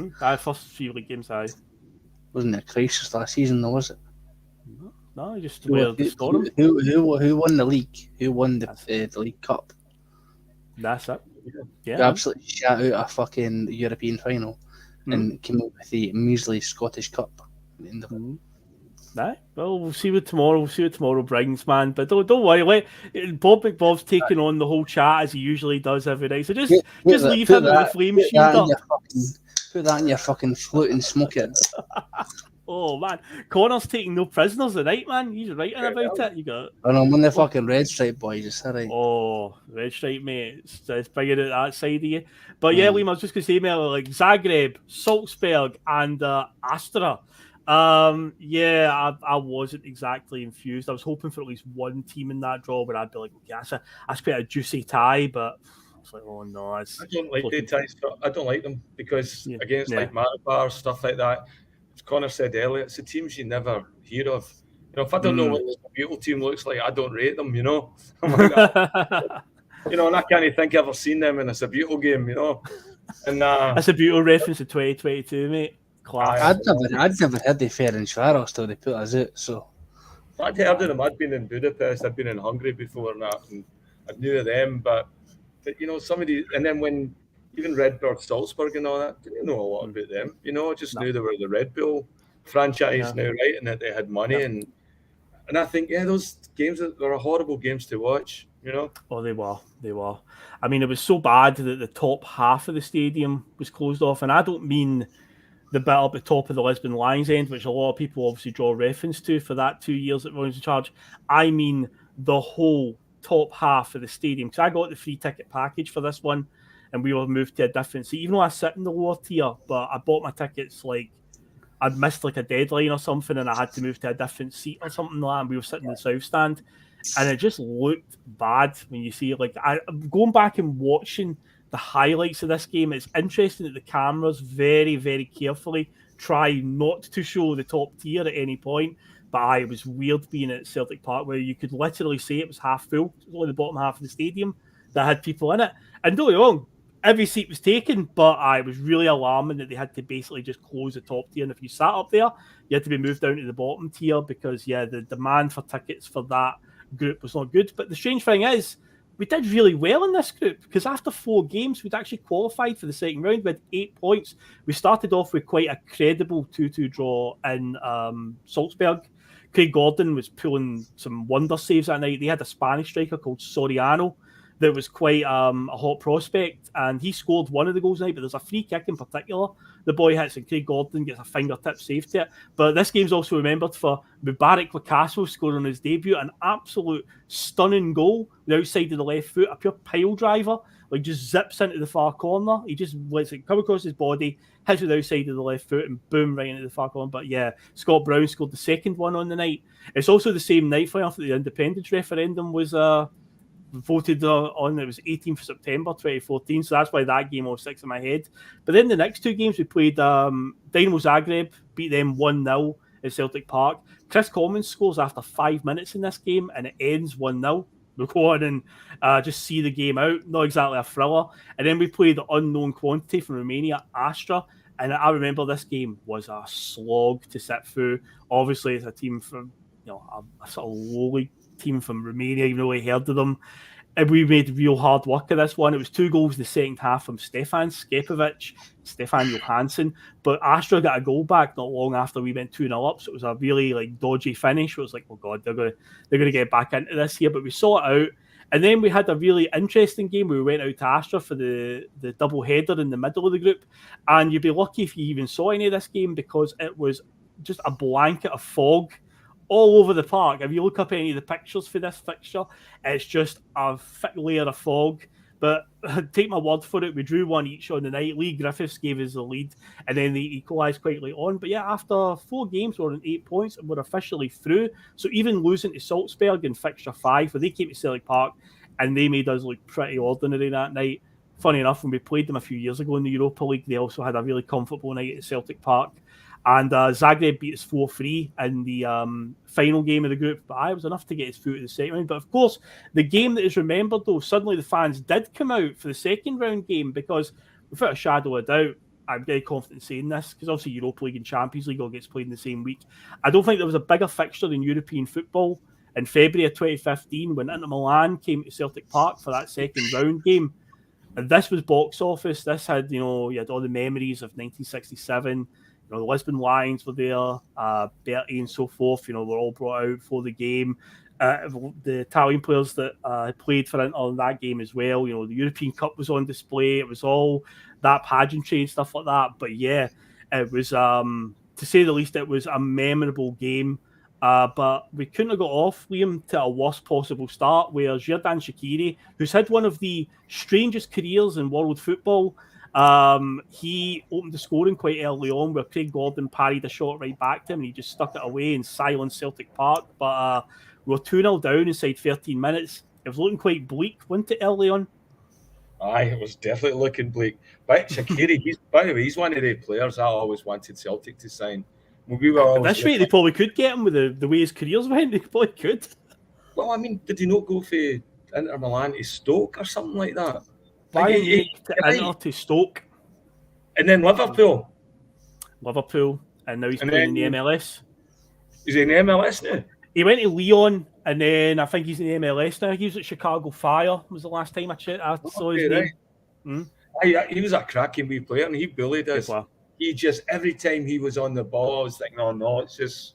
He was just driving at us, and that was the time I just hated to see anybody like coming towards our defence, even with Van Dijk and all that stuff. He still looked like he was trouble every time he got the ball. Now, is that the game as well with our goal? I remember Liam Henderson played that night. Henderson definitely came on. If he didn't start, he came on because he sets up John Guidetti for the equaliser. So he just crossed the halfway line on the left side, and he absolutely just pinged one across the park right on Guidetti, and he just like volleyed it in. It was a cracking goal. I wonder if that's what put him on Italy's radar.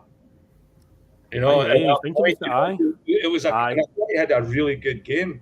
I was also surprised that we didn't get more of a chance of Liam Henderson. You know, he didn't get more game time. That's a fair point, but he definitely sets up Guidetti. It's a nice wee clipped ball over the defence. Guidetti chases it down and then hits it on the volley in. But I say we're struggling. We're 2-0 down. So the first goal, Craig Gordon palms a shot right back out to Shaqiri. He puts it in. Second goal, it's a bit of like pinball bouncing around. It bounces off, I think, Denayer, then hits off Van Dijk, rolls right into the path of Rodrigo Palacio, who then just finishes it tidily. 2-0 after 13 minutes. It was just silence. But see, all it takes is a goal to change a game, just a bit of momentum. Celtic get a break in the 25th minute. Adam Matthews gets forward, plays a nice 1-2 with Johansen, sticks the ball across the goal, and Stuart Armstrong is there, who's only playing for Dundee United just a few weeks before, but similar to Barry Robson, you know, who'd been playing for Dundee United. Then he's playing against Barcelona, scoring against them. Here's Stuart Armstrong, been playing for Dundee United just a few weeks before. He's playing against Inter. He scores at the back post, gets his back into it. And Inter are just spooked, like the noise in the stadium. I can remember being there that night, and I've always said, I've been at Celtic Park, luckily, for a lot of big European nights and games against Rangers stuff where it's been loud. But see when this second goal goes in, because we score a minute later, we've got a throw in. It's taken, and I think it's Johansen just kind of just loops one into the box. One of these just kicks it into the box, just hoping for the best. And Armstrong puts pressure on a defender named Campagnaro, and or Campagna it is, and he forces an own goal at the guy, although Armstrong claims it. But see that noise in the stadium when that second goal went in, and you could just feel the momentum turn. It was thunderous that night. Connor, what do you remember about like that game and that moment in particular when we were back in it? Did you think we're going to go and win this game now? Like, it's all the momentum's with us. It was funny because like before it, I kind of felt like a bit like down in the dumps because I'm kind of like that as soon as like I say that as like I'm more of a glass half full kind of person. So it's a bit funny me being that way. Like even in the 10-row season, I think even in like December or like January, I said like I was just like, oh, we can still win it. Like if this happens, and you lose this game and this happens and blah blah blah. Like I'm always more of a glass half full kind of person. But there's a big difference between playing Rangers and Inter Milan. So, but I was really like, but like, like we're looking a bit better, but like if things don't change quickly, then it's not going to look very good. And then all of a sudden, just Big Stu comes up with it, and he just sorts of back in the fucking noise. It was like it was crazy because of everything, because like the history, just everything, all came together, and there's like beautiful like marriage of like football. And it's kind of just one of these like great moments that you'll never forget in your life, and it was brilliant. I loved it. I loved every second, even though it was kind of just like the one goal at the time that it didn't really count for much at the time, but it kind of just got us like back in there. No, it's one of the loudest I've definitely experienced Celtic Park. That noise was second moment, but sadly our euphoria was quite short-lived because right before half-time, Craig Gordon was just on one this night.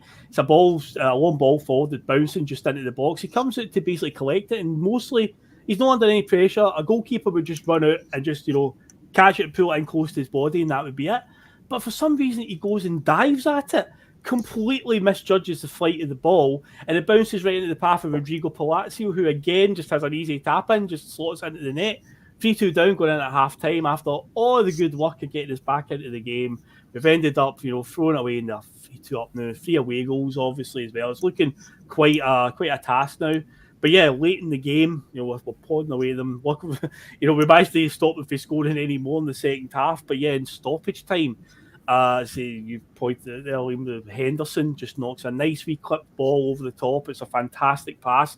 And John Guidetti, who came on as a sub, he just chased it down really, really nicely, and it's just a sort of like volley.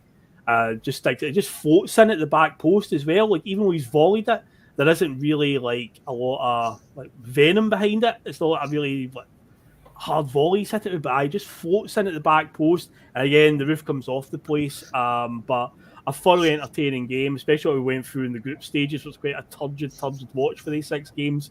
It was incredible night. Although realistically, most Celtic fans are like, well, we're going out to the San Siro now. We've got 3 away goals against us. We're playing Inter, who are obviously one of the biggest teams in world football.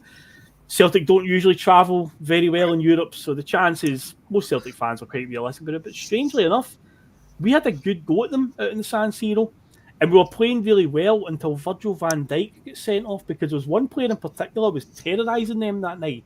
Gary Mackay-Steven was having an absolute world-day game and causing them all sorts of problems. And then Van Dijk gets sent off, and quite a bizarre decision.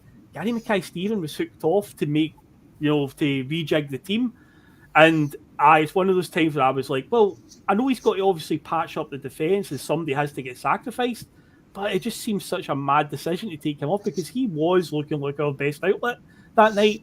In the end, we took them it went to the 88th minute before Freddie Guarin scored a rocket right into the top corner to put the game beyond doubt. But yeah, it's one of those ones that had Van Dijk not get sent off, then maybe, just maybe, Celtic could have had a famous result that night, because we were giving them some problems. But yeah, one of the ones where I think Ronny got it wrong, where I know a player getting sent off, it's a problem, but Mackay-Steven was playing well that night. He was definitely the outlet, and he took off the wrong guy in my mind. But speaking of Mackay-Steven, we're going to go on and talk about some of the star players that season, the guys who really stood out.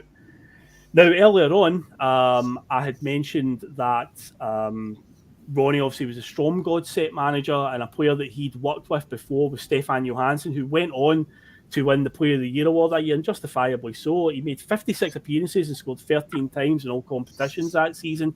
But yeah, he was a guy that, I hate to use the term, it's so overused, but Liam, he definitely got it. But obviously, he'd worked with Ronny before, so he bought into it, and we definitely saw the best out of Stefan Johansen that season, didn't we? He did. I liked him. He had a bit of dig to him as well. Mm-hmm. Yeah. He was no nasty streak, but he wasn't shy of getting physical or letting getting in people's faces, letting them know, And I thought he was. I was really sad when he left. I thought he should have spent more time with us, and I think we're a better team. I want to know, did Rodgers get rid of him? Rodgers had him right at the very start. His last game he played for us was against Astana in that Champions League qualifier, because there's an image of him. It's one of these ones where you think, is this photoshopped? Because you don't associate him with the Dafabet sponsor on the shirt. And he's like down on his knees, like hands up to the sky, like because we'd scored a last-minute winner against Astana with a last-minute penalty. But that was his last game, and he joined Fulham, I want to say. It was, I'm sure it was Fulham they went to. But it was, it does make you wonder what would he been like under Brendan Rodgers as well, because he played really well under Ronny. And you just feel like, well, with the professional mindset he's got, I think he could have really kicked on there, because his career didn't really amount to much, but he also wanted away. Like, if a player wants to go, you've got to just let them go in the end. And even say Brendan couldn't keep him, but he was phenomenal this season. Liam, wasn't he, man? Absolutely phenomenal. One of my favourite players of that season. Yeah. There was a few. Callum as well. Callum showed up that year as well. That was, and we saw. Was that Tierney? Was that the next year? Tierney had a wee cameo at the end of the season. He played like 2 or 3 games at the end. It was the next season that he really kicked on. But yeah, Ronny did give him his debut. So I did. Now a couple. Well, thank God he did, but the game for enough that Tierney, I think, makes his debut. His first start as a game up at St Johnstone at the end of the season, which is remembered for, it's quite an uneventful 0-0, but there's an instant in it where James Forrest goes round the keeper and there's an empty net and he just has to tap it in and he hits the side netting, falls on his face as he does it, but it was right at the end of the season, so the league was already won, but that was Kieran Tierney's first start. But Colin, I'll come to you in this, mate, because in the modern day, modern football, every manager wants to play out from the back. After Pep Guardiola's tiki-taka Barcelona of the 2009 through to like 2011 era, every manager nowadays wants to try and play that. And this season in particular, we had two centre-backs who could definitely play that, Virgil van Dijk and Jason Denayer. Denayer was definitely the centre-back partner that Van Dijk was screaming out for, because the season before, Van Dijk had been partnered up with Effie Ambrose for most of the season. So it was a big shock when this boy came in on loan, and the two of them were such a similar style to each other, so cool on the ball. They pass it out from defence, no problem. And the thing is, well, they were a massive threat up front for like corners, because between them, a centre-back pairing, keep this in mind, 16 goals between them in all competitions. Van Dijk scored 10, and Denayer scored 6. And when you think nowadays, now don't get on, this season we've started really well with scoring for set pieces, but there was a good period there where Celtic were just like so inept at set pieces. But what a centre back pairing this was, Connor, mate. This is my favourite in my lifetime. I love this centre back pairing. It's just a shame that the competition we were up against that year wasn't the best, but these two, man, were so good the way they strolled through games. I don't know what you're saying, though. The competition was the best. Like, I'm sorry, they would have done it against fucking anybody. I'm sorry, but they would have. Oh, I want to see them play against better teams. That's what I mean. Like, Yeah. I would rather see them playing and proving that. But no, they were phenomenal though. They were different class, man. Like, Virgil is the best defender like this league's seen in the past 20 year odyssey. Well, with age Carabakers, but that's another story. But Tierney, defender though. Tierney's a defender. yeah, technically, I'm talking more like defender. Centre back. Yeah. Aye, centre back. Virgil was just different gravy, man. Like, he would just. There was something that, like, as soon as you seen what he could do on the ball and how he could go, like, score goals and free kicks, he is a level above this league, and he will go to the highest of the highs, and you can see it from day one. Yeah. And it was crazy, but I feel like Denayer, even though he contributed so much, I feel like Virgil kind of like overshadowed him. Like, he did not get like the props he deserved, and he's almost kind of like the modern day Starfield, I'd say. Like, he's appreciated for what he does, but what he does is not spoke about enough on level of what he does and what he brings to the game. But Virgil's like my favourite player that season. Like, he was so cool. Like, I'm sorry, I can't remember because like my brain was frazzled this season. I'm sorry. Lads, you got to remember, I was 16, 17. I was there was many big bouncing objects that were in my mind that were not footballs. Okay, so that's fine, mate, don't worry. So, was it this season, the next season? But Virgil scored that goal where he just came for the back and he just fucking strutted at the park and just like. It was actually, because we had them for 2 seasons, so we had them the season before Lennon's last one. I think the goal you're thinking is against St Johnstone. I think it's the season before he does it. I mean, it could easily be this one, but I know the one you talk about. He just strolls forward and he just breezes past people. They just stand off him. They don't know what to do. It's bizarre. But Virgil was different gravy, man. It was class. Like, and like, he still has a very big fondness for Celtic to this day. You can see that. Like, I think this was last season, 2 seasons ago. Like, he put like a message out for Brunei's birthday and stuff like that. So yeah, he's I think he's class. Like, people say he's the best defender in the world right now. Right now, maybe, but like one of the best defenders ever. As much as I love Virgil, like, he can't. I don't think he can hold a candle to like Sergio Ramos or Puyol. Yeah. I'm sorry, he cannot. He cannot. I don't think he's even in their league. Like, a lot of that will be recency bias, though, because he's current day football. People forget guys like Cannavaro and stuff like Maldini and all that. It's like they forget these guys, but Van Dijk was something else, man. And even that, what pundit was it? It might even been Charlie Nick that said this amazingly, but Liverpool should have just bought him straight from Celtic, because you could see even then. You mentioned there, Connor, you could tell. This guy's going straight to the top. You could see Charlie Nicholas say something positive about Celtic. It might have been him, because he went to Southampton, obviously had a few years there, and then Liverpool bought him for the big money. They could have got him off us for obviously a lot cheaper, and he would have just fitted right in there. He didn't need those 2-3 years at Southampton to climb this league. He could have went down there right after Celtic and just fitted right in that Liverpool team. He's that good. But what a centre-back pairing they were, and I say it's just... I would love to have seen them that season in particular going up against the best competition they could. See, the Europa League group we got wasn't great. The Inter Milan game, obviously we played them, but and obviously with Rangers being nowhere, so it's just like, oh man, I wish we could have got a real juicy tie in the Europa League group stages or something just to see them against that, because yeah, they were a great partnership to watch. Total Rolls Royce, and say going forward, 16 goals between them, a centre back pairing, incredible numbers. Yeah. Yeah. Are you sure you're not like a fucking alien or something? How do you remember all this? I've actually got notes on the screen in front of me. You've just gave away my secret. No, I've actually mentioned before, I've got my notes that I sent to you guys. I've got them open on a notepad just to kind of look at. But yeah, I did note that one down when I was putting this together. I was like, 16 goals between them. I've shared the illusion now. No, they don't. Mcginlay'S no more. I'm sorry, lad.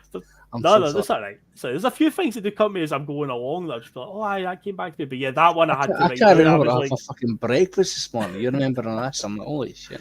I knew that they'd scored a lot of goals, and when I watched back that montage that I sent you with all the goals to that season, I was like, they've scored a lot. And I went on Wiki and was like, right, that's how many they scored, because I wanted to have that one in hand, because yeah, a centre-back pairing scoring that many is phenomenal. But speaking of a pairing, Stuart Armstrong and Gary Mackay-Steven, Liam, we signed them in the mid-season window. As I said at the start, because obviously the trivia question is about Stuart Armstrong, arguably probably the best signing that Ronnie made over the couple of years. Well, he would kick on really under Brendan, but that half season when Armstrong and Mackay-Steven first came in from January to May, they really fitted in well and hit the ground running, because both of them scored on their debut at Firhill. I think Mackay-Steven scored after a couple of minutes, and Armstrong 5 minutes later to make it 2-0.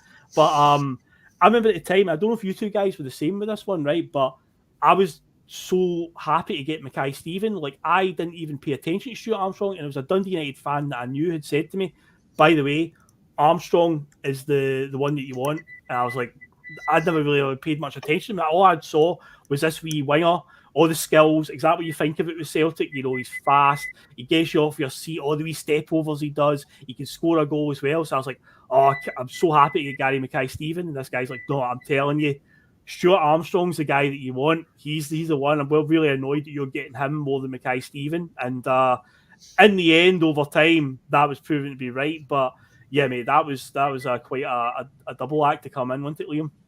I was the same with you. I thought Mackay-Stevens looked really good. Looked direct. He looked like the wee sort of nippy winger we enjoy watching.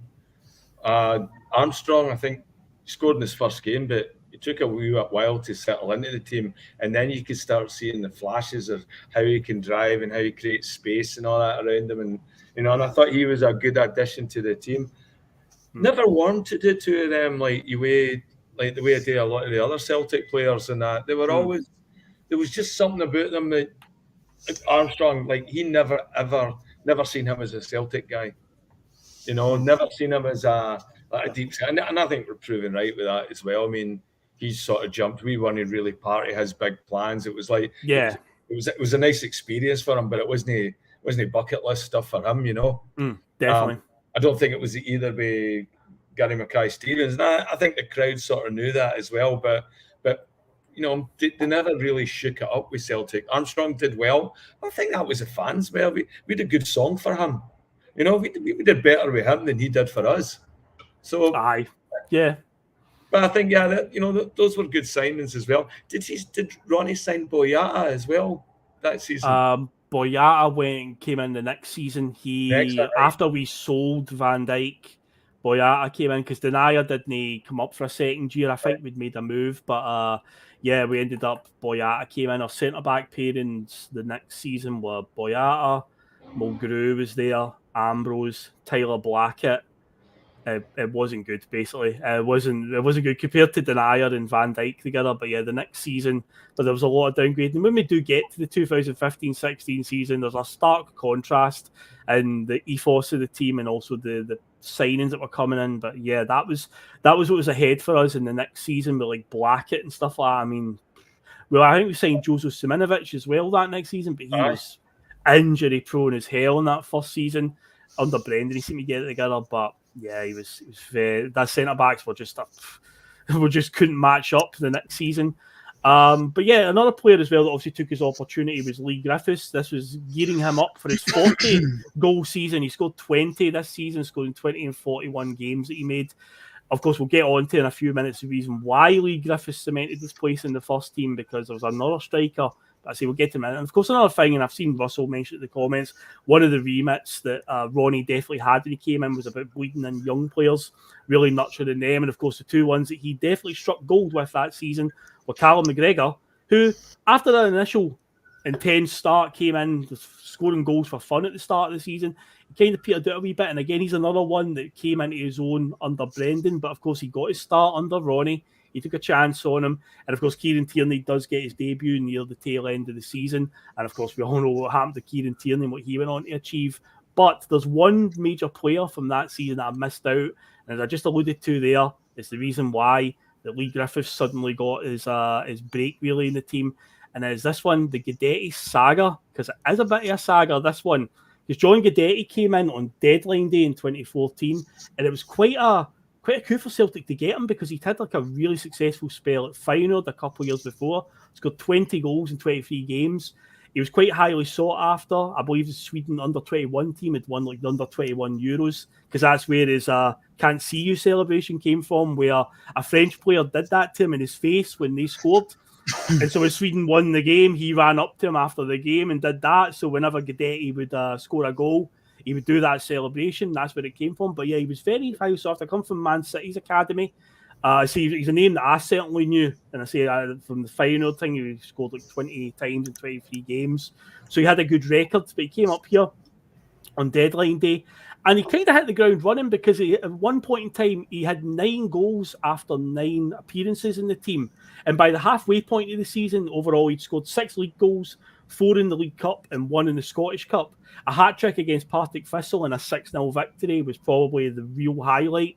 But yeah, he definitely was a fan favourite, and here's that term again. He definitely got it, because he had a wee bit of swagger, confidence in his ability. He was a wee bit gallus, something a lot of Celtic fans like in their players. He was even taken to social media and said how he cannot wait to score a hat-trick against Rangers in the upcoming League Cup semi-final, because we were drawn against them in January of 2015. So the draw would have been the other half or the other side of Christmas. So we had this one on the horizon. But yeah, he took to social media and was talking about he's going to score a hat-trick against them.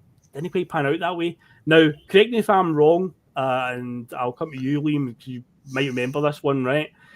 Did Celtic make it public that they wanted to sign him? Because in my head, the how it went was we made it public that we wanted to sign him full time. This wasn't a loan with an option to buy like we've been utilising now. He was just on loan, but because of the amazing start he'd made, it was like, we want to sign this guy. And I think the player in himself or his agent or whatever had basically wanted to hold off and keep their options open, because it then felt like around about that time, his form drastically dipped and he didn't look that interested, because he didn't score again until the equaliser against Inter Milan, which was a big game, which got me thinking in my head, is he just basically turning it on for the big games now? Like, he's not really that arsed about playing Hamilton Accies and Motherwell and stuff like that. And yeah, because he went on like a bit of a barren patch of goals. See, Leigh Griffiths came in and just took the opportunity, just began scoring for fun. But am I right in saying that's how it went, where he just kind of, I'm not really want to commit to Celtic right now, and just seemed to peter out a wee bit? Well, he was getting attention for Sweden as well. I think he was playing on the first team with Lustig and all that as well. I think it's just one of the young boys that all went to his head. I mean, I remember seeing him. I think we were away European game, and they were showing some of the players getting off the bus, and you might have seen his gear. He was like, like he was in a b-boy dance band or something like that, and just all current fashion on it. And I'm like, you got to pull that in a wee bit. I think his agent talked to him too much. Yeah. He also had a bigger evaluation on himself. I mean, remember, like, people are comparing him to Henrik Larsson and Ibrahimovic and all that, like, as far as being like the next big Swedish player, and I didn't see it, and it ended up not doing anything with it. I mean, we let him go and he ended up going with back to Man City, and then did they loan him to Celtic? He ended up at Celta Vigo, then had a spell at Deportivo Alaves, a couple of Spanish teams. He's played in Hanover, Germany, and now he's back in AIK Stockholm. He's playing for them now in Sweden. So his career, it's one of those classic ones where it's like, what if, what could have been? Because see, you've got a Swedish guy, a striker for Celtic. It was written in the stars. You're like, oh my God, this guy. See, he's got like 10 goals after about like 15 games, and it's like, okay, this guy's good, and see, he's got that swagger about him. But yeah, it just felt like when Celtic made it public knowledge that they wanted to make the deal full time, he just kind of was like, nah, I'm not really interested, keeping his options open, and it just felt like he just wasn't really trying that much after that. So I did feel like that. Now, so why didn't a big team go for him? Do you think it was that drop off? It could just be attitude again, with the due diligence that a lot of scouts do. They may have just told a lot of teams, like, stay away from this guy. Like, his attitude isn't that good, and it's been proven that he didn't have the right attitude for it. A decent enough goal scorer when things are going his way, but yeah, in the end, I think we've avoided a bullet with that one. But at the time, it was like, oh, this guy's really exciting. We need to get this guy signed full time. But no, in the end, and as we're about to come on to, there's a very, very good reason that really highlighted it. But yeah, the aforementioned, I mean, earlier on, Connor, the League Cup, we played Rangers. So we've been dying to talk about a game against Rangers, and here it is. We did play them in the League Cup semi-final. Obviously, Mr. Guidetti was very much like, I'm going to score a hat-trick against Rangers. I'm going to do this. I'm going to do that. He actually came on as a substitute late in the game. Didn't really do anything apart from getting kicked off by guys like Lee McCulloch and stuff like that. It was a game that Griffiths scored after just a couple of minutes. Chris Commons scored a really good goal. We were 2-0 up inside about 20 minutes, and it was pretty much a canter after that. But yeah, what's your opinions then on Guidetti? And do you think he was right to be coming out and giving it all the big licks in the run-up to that game? Like, I mean, when do you see that? Even in other, like, football, other countries, do you really ever see that happen where a player takes his own social media basically saying, I'm going to score this against them? It's like, it's kind of unheard of, isn't it, mate? I mean, if you feel you've got the ability, then you can try and back it up. But as much as he did score for Celtic, he did not go and score a hat-trick against Rangers. So, the thing is like, I feel like social media now is so ingrained, like the football philosophy, the way that teams and athletes play, because they need to be promoting the brand. They need to be like promoting Celtic or Rangers or Hearts or Hibs or fucking Barcelona or Athletic Madrid. They need to be doing that, and they need to be saying like, oh, I did like fucking Marcus Rashford putting out fucking 20,000 word essays every time his fucking team day shite. You're like, oh, fucking brilliant, man. Honestly, like, just fucking get in the gym and fucking like go and score a couple goals and get yourself back in the good books. Nobody wants to hear what you've got to say after getting beat off fucking Wolves at fucking Molyneux. Like, no one cares. Like, we want to see you the next game week performing to the level what we know you can do. But I guess it's part of the brand, because if, for instance, he did what he would say he did on his social media, then he'd be one of the hottest prospects in Europe. Because he thinks he's hot shit, and he is, because he went and did it. So that's part of the hype. Like, young boys like that embrace the social media, and then problem is you don't live up to the hype. And I mean, that's really first generation, really, of athletes that grew up with self-promotion on that level. Yeah. With boxers and UFC fighters and all that. There's nothing worse than watching a guy get talk shite or get battered in the ring. Look, I think that's what happened. Michael Jordan. Michael Jordan. Right. Michael Jordan. Aye. One of the biggest fucking shit talkers on the planet. Just fucking went and did what he could do and became one of the biggest brand successes in fucking modern history. It just backfires when it doesn't work, and so you look a wee bit foolish and all that because you've called all these shots and then none of them happened. And then I think that drives somebody like Guidetti to start making more extreme choices then. All right, then, I'm supposed to be this big thing. So he's looking for a bigger move. He doesn't see Celtic as being the big move, Aye. He was committed to that point because what would happen next, I think, was the biggest red flag of it all. So, say we do win that semi-final, we head on, but obviously this is a National Cup final coming up, and again, it's all about just seeing the brand. So here we are, we've got a National Cup final against our good pals this season, Dundee United. Yeah, we're playing them in the League Cup final in March of 2015. And of course, Guidetti doesn't actually start this game. Again, it's Lee Griffiths. But we do win the game quite comfortably. Chris Commons scores and James Forrest scores to give us a 2-0 victory. But there's a major incident with minutes to go now. I was at this game, right? And I remember my memories very vividly of what I saw happen. So with a few minutes to go, James Forrest gets fouled as he runs into the box. It's a penalty to Celtic, a chance to make it 3-0, but there's only like a minute or two on the clock. We've pretty much won the game.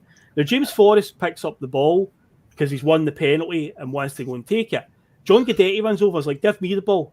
He wants to take it because this is his chance to score in a National Cup final. But Forrest is like, no, leave it alone. Now, in my head, I just had it that they two went at it. But when I watched back the footage the other day to study for this, Stefan Johansen and I think it was Anthony Stokes both come over and are telling James Forrest, no, he's the penalty taker because it must have been decided if we get a penalty, Guidetti's on penalties. But Forrest is like, no, just geese it.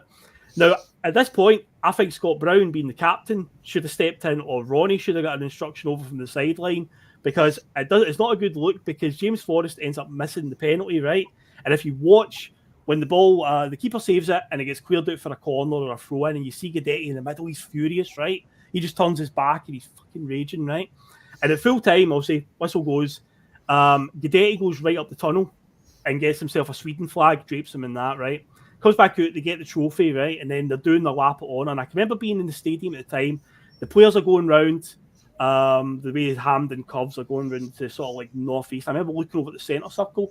And Guidetti's just walking around in the centre circle with his head down, with Sweden flag draped around him, just kind of kicking confetti around.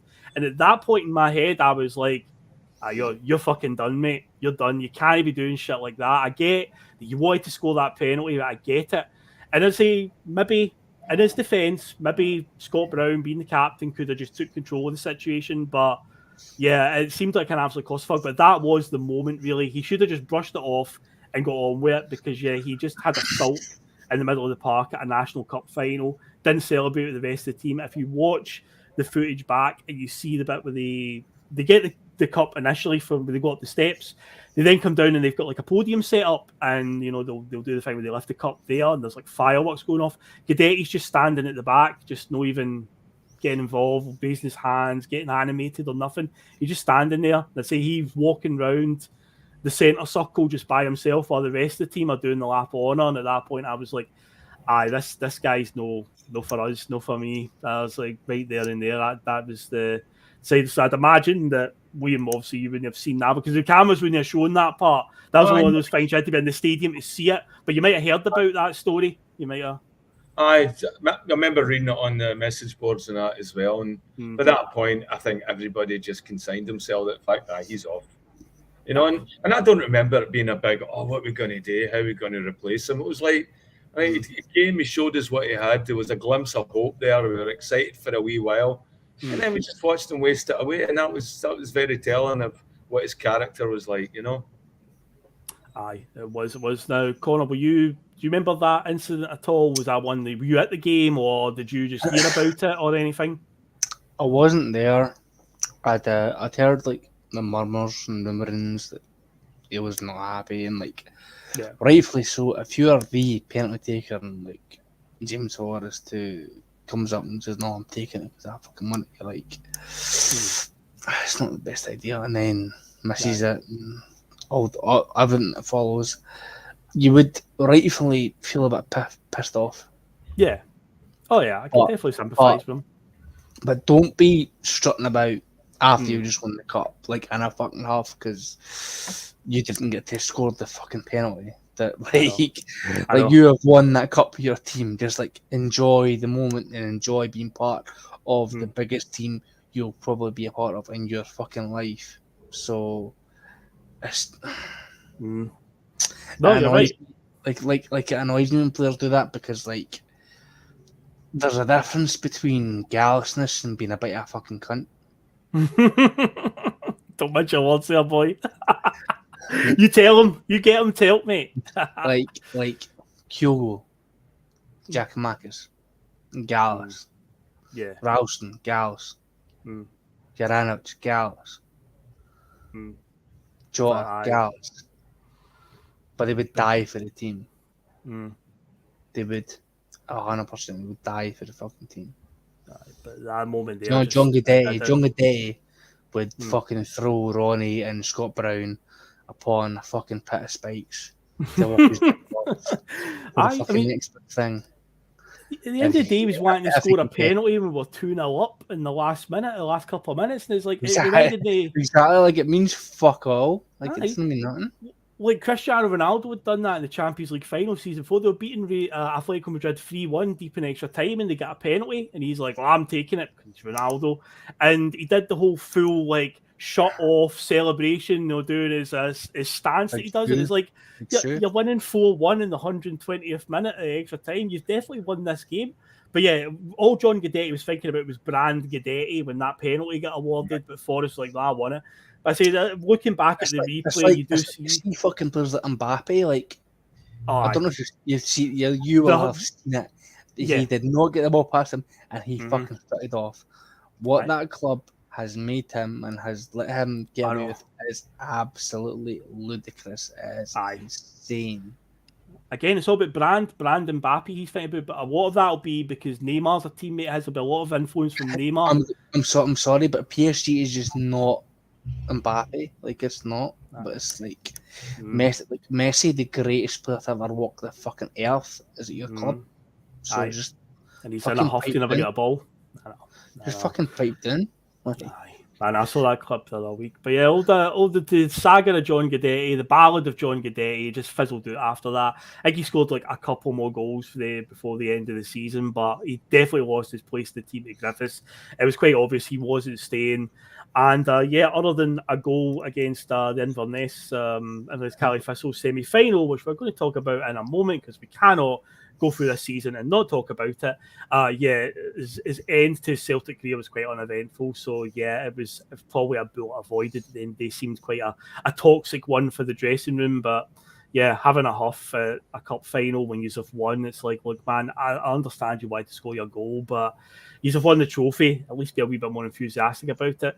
But we'll go on to the final segment and say the final word. If we'll go in, Meatloaf once sang 2 out of 3 ain't bad, because Ronnie in his first season, he's won the league, he's won the League Cup.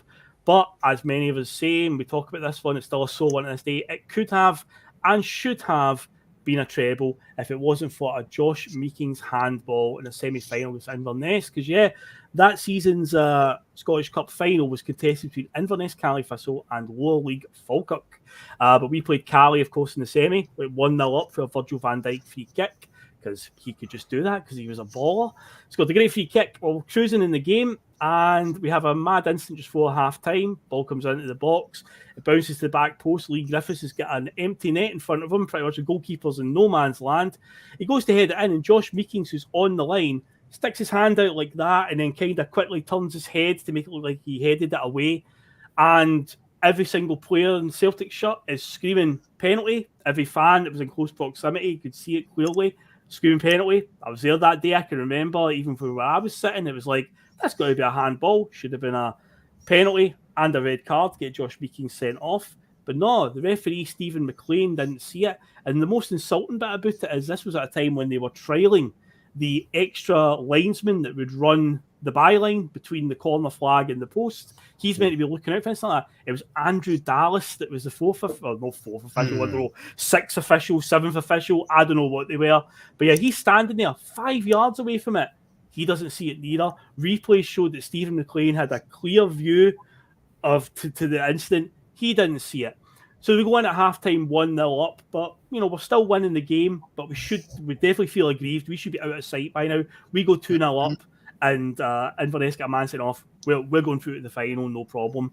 But now we're going 1-0. But early in the second half, it ends up being us that concede a penalty and get a red card because Inverness break all the way to a corner. Our defence have basically gone AWOL. Guys right through on goal. Craig Gordon has to come out and chop him down. Craig Gordon gets sent off. Lucas Saluska has to come on and finish the game. Right then and there, I kind of knew we're doomed because I've never really rated Lucas Saluska. Sorry if you do. I mean, I did quite appreciate that instant that he had in Ashton Lane where he said he wanted to batter all Rangers fans or something like that. I was like, good on you, Lucas Saluska. I like that. But as a goalkeeper, I don't think he was awesome at all. But yeah, he came on. We ended up losing the game 3-2. It's still talked about to this day because had we got to that final, we're going to be playing Falkirk in the final. Should have been a treble. We were hard to come by at that point. But, I mean, I know the answers to this already, but Liam, I'll come to you first, mate. That incident, that's still one of the most baffling. Like, how can two of you miss it? It's incredible. Incredible, mate. I mean, that was the beginning of the end for Ronnie at that point, right? It just looked like he couldn't win, or because he was getting it tight for pundits and all that, at that point as well. I mean, they weren't particularly nice with Ronnie. Chris Sutton, who we talked about a couple of weeks ago. Maybe did he give Ronnie the leverage he gave Neil Lennon, and stuff. So Ronnie was always under the gun, and I think when that happened, it just. Neil Lennon talks about his heart sinking. My heart sank with that, and it's just like, it's never going to change, is it? It's like we even have the most inept referees on the planet or the most corrupt. How can you not see that? How does everybody miss it? And then we still have this stupid, archaic thing. We can't talk to a referee after the game. Don't know why, because they could come out and they could explain some of these decisions, and then it's all right. I could see how that could happen. But we don't have any of that. And I think till that happens, you're always going to get these ones here. And I'm surprised we've not been looked at for match fixing and stuff like that in Scotland, like the same way some of these things happen in Italy and, other places in Europe, South America and that. And I'm not saying they're match fixing, but there certainly is anomalies like that one that nobody can explain the rhyme or reason of how can you not see that as a handball? Aye. One of the most insulting things about it, and again, this is social media day and age, is Josh Meeking's the defender that got away with it, right? Every time the anniversary of this comes around, this clip will always do the rounds, and Josh Meeking's is on Twitter, right? And he'll get tagged in it, and he genuinely wears it like a badge of honour, and it's like, come on, son, you're not Diego Maradona, mate. Come on. Maradona did like to kind of rub it in the faces that he got away with the old hand of God, and it's like, come on, mate. I mean, at the end of the day, look at what Celtic want to achieve in the next few years after that. I'm sure that one Scottish Cup doesn't make for a good trophy room tour at Inverness Stadium, so you can have that one, Josh Meekings. But overall, to summarise the season, a decent enough start for Ronnie. He's won 2 trophies out of 3. Definitely could have been better in Europe. Sadly, we've got that unwanted tag of knocked out the Champions League twice in the same season. Oops. But yeah, so it could have been better in that aspect. Probably should have been a treble. But overall, guys like Johansen and stuff like that have all had a blistering season. Griffiths is definitely about to kick on as well. So yeah, it's not too bad. And then he gets the added bonus as well of another season without Rangers, but as we'll find out when I eventually get to the 2015-16 season, that probably explains the massive downgrading that was already in process. But when you look at the players that came in this season and compare them to what came in next season, Kazim Richards, Carlton Cole, Tyler Blackett, some absolute Nadia Chifty, some absolute corkers, but that is another story for another time. But overall, that was the ballad of Ronny Deila's first season. So at the start of the show, gents, we'll come back to it now. Trivia. I hit you some trivia at the start, and for anyone, of course, who came in late in the chat, the question revolved around Stuart Armstrong, who signed that season. He got the number 14 shirt. There's another 7 players that have wore the number 14 since squad numbers came in the 98-99 season.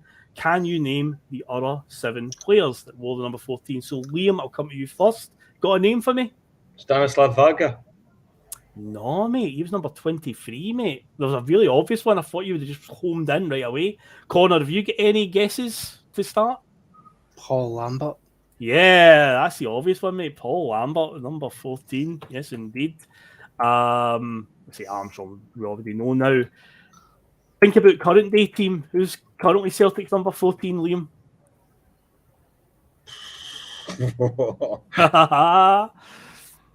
Number 14, Celtic. Oh, Phil, no idea. I'm guessing, mate. Played the other night. I'm coming. Right, who is it? Go for it, Connor.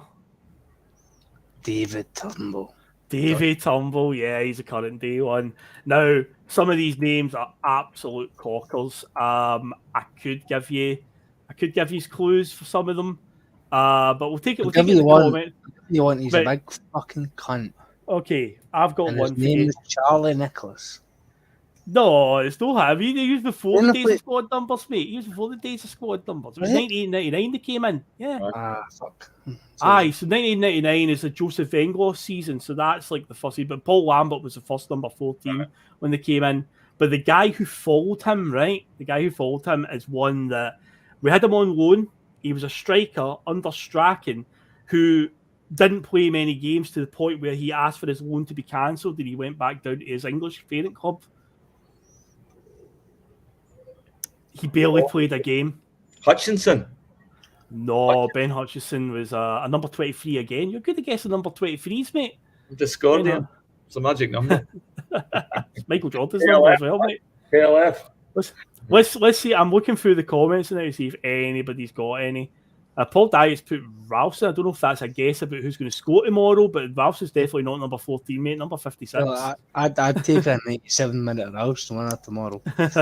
Here we go. Stephen Coulthard. Let's see what he's got. He's pretty good with these ones. Paul Lambert, David Turnbull, Niall McGinn, Derek Radden, Bangura, Daniel Azani, and Ali Adiel. Yes, that was the one. Remember Jerome Ali Adiel?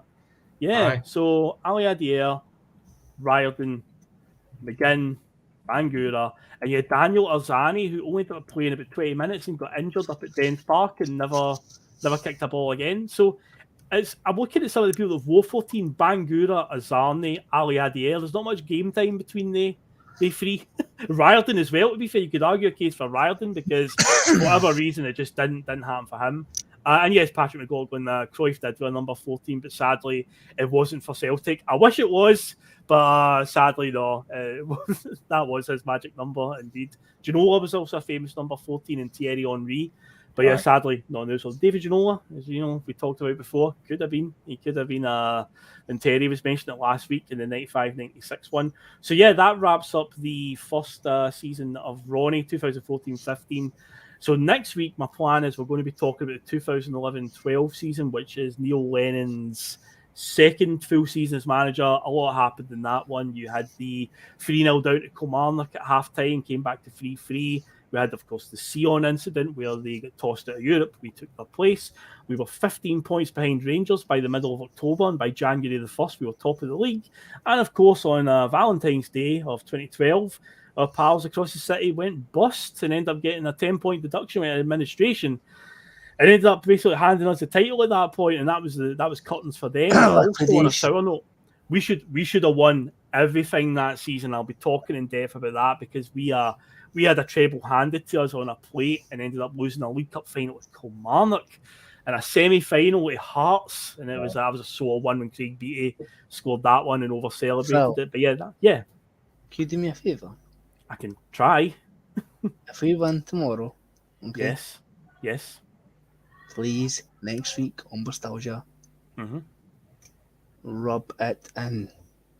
Oh, but see, Bustalgia's not time-stamped, mate. I know I try to not talk about modern-day stuff so people can listen in years' time. I'm not talking about it. I'm not talking about tomorrow. I'm talking about it then. Oh, that going bust? Oh, mate, don't worry about that. I mean, that's an incident. See, this season we're talking about... No, I'm talking like you're pretty on the level. Yeah. If we win tomorrow, rub it in. Well, there's a plan for post-match pitching, maybe a Sunday session, so there'll be plenty of opportunity to rub it in as well. But I'll make sure. I'll say next week we've got a very, very good reason to rub it in as well on Bustalgia. So if you can get the double whammy of a result tomorrow and then talk about that next Friday, there'll be plenty of reasons to go. But yeah, that wraps up the show. So Liam, have you enjoyed another week on Bustalgia, mate? I love it. I love your research, and it's great going back to that because you get a lot of the memories, and you just tweaks, just wee things as well that I remember. So you said that Ali Dyer, all I remember is his girlfriend was really quick to get the hoops on and get a photo out there as well, and she was absolutely stunning. And I was like, I like him already. He's going to be okay. But no. Jeremy Ali Adair, but yeah, he basically cancelled his own loan deal because he wasn't getting a game, went back to Arsenal. But yeah, he was another one. Under Strachan. Enjoyed it today, Phil, and that was great. As well. So say I want to look forward to next week to 12. Connor, this was your first venture onto Bustalgia. Was it all right in the end? You said before the show you were a bit nervous. Was it all right in the end, mate? Did you enjoy it? I don't know, cheers for popping my cherry. You made me feel very welcome. It's fine. No worries at all, mate. No worries, mate. And you're very comforting, very welcoming, so it's all right. That's what we do here on Bustalgia. And Russell said in the comments, love Connor getting more drunk than me. That says something, by the way. But yeah, you've definitely enjoyed yourself tonight, Connor. 9 cans, am I right? 9, I can handle a few more. That's good to know. So yeah, as for tomorrow, hopefully the Hoops can give us something to smile about tomorrow. We've had a good start to the season. Let's see them keep it going tomorrow. So yeah, guys, we will wrap it up there, and we're out of here. So yeah. I'm on the Hoops tomorrow. Come on, boys. Let's get it done. Come on.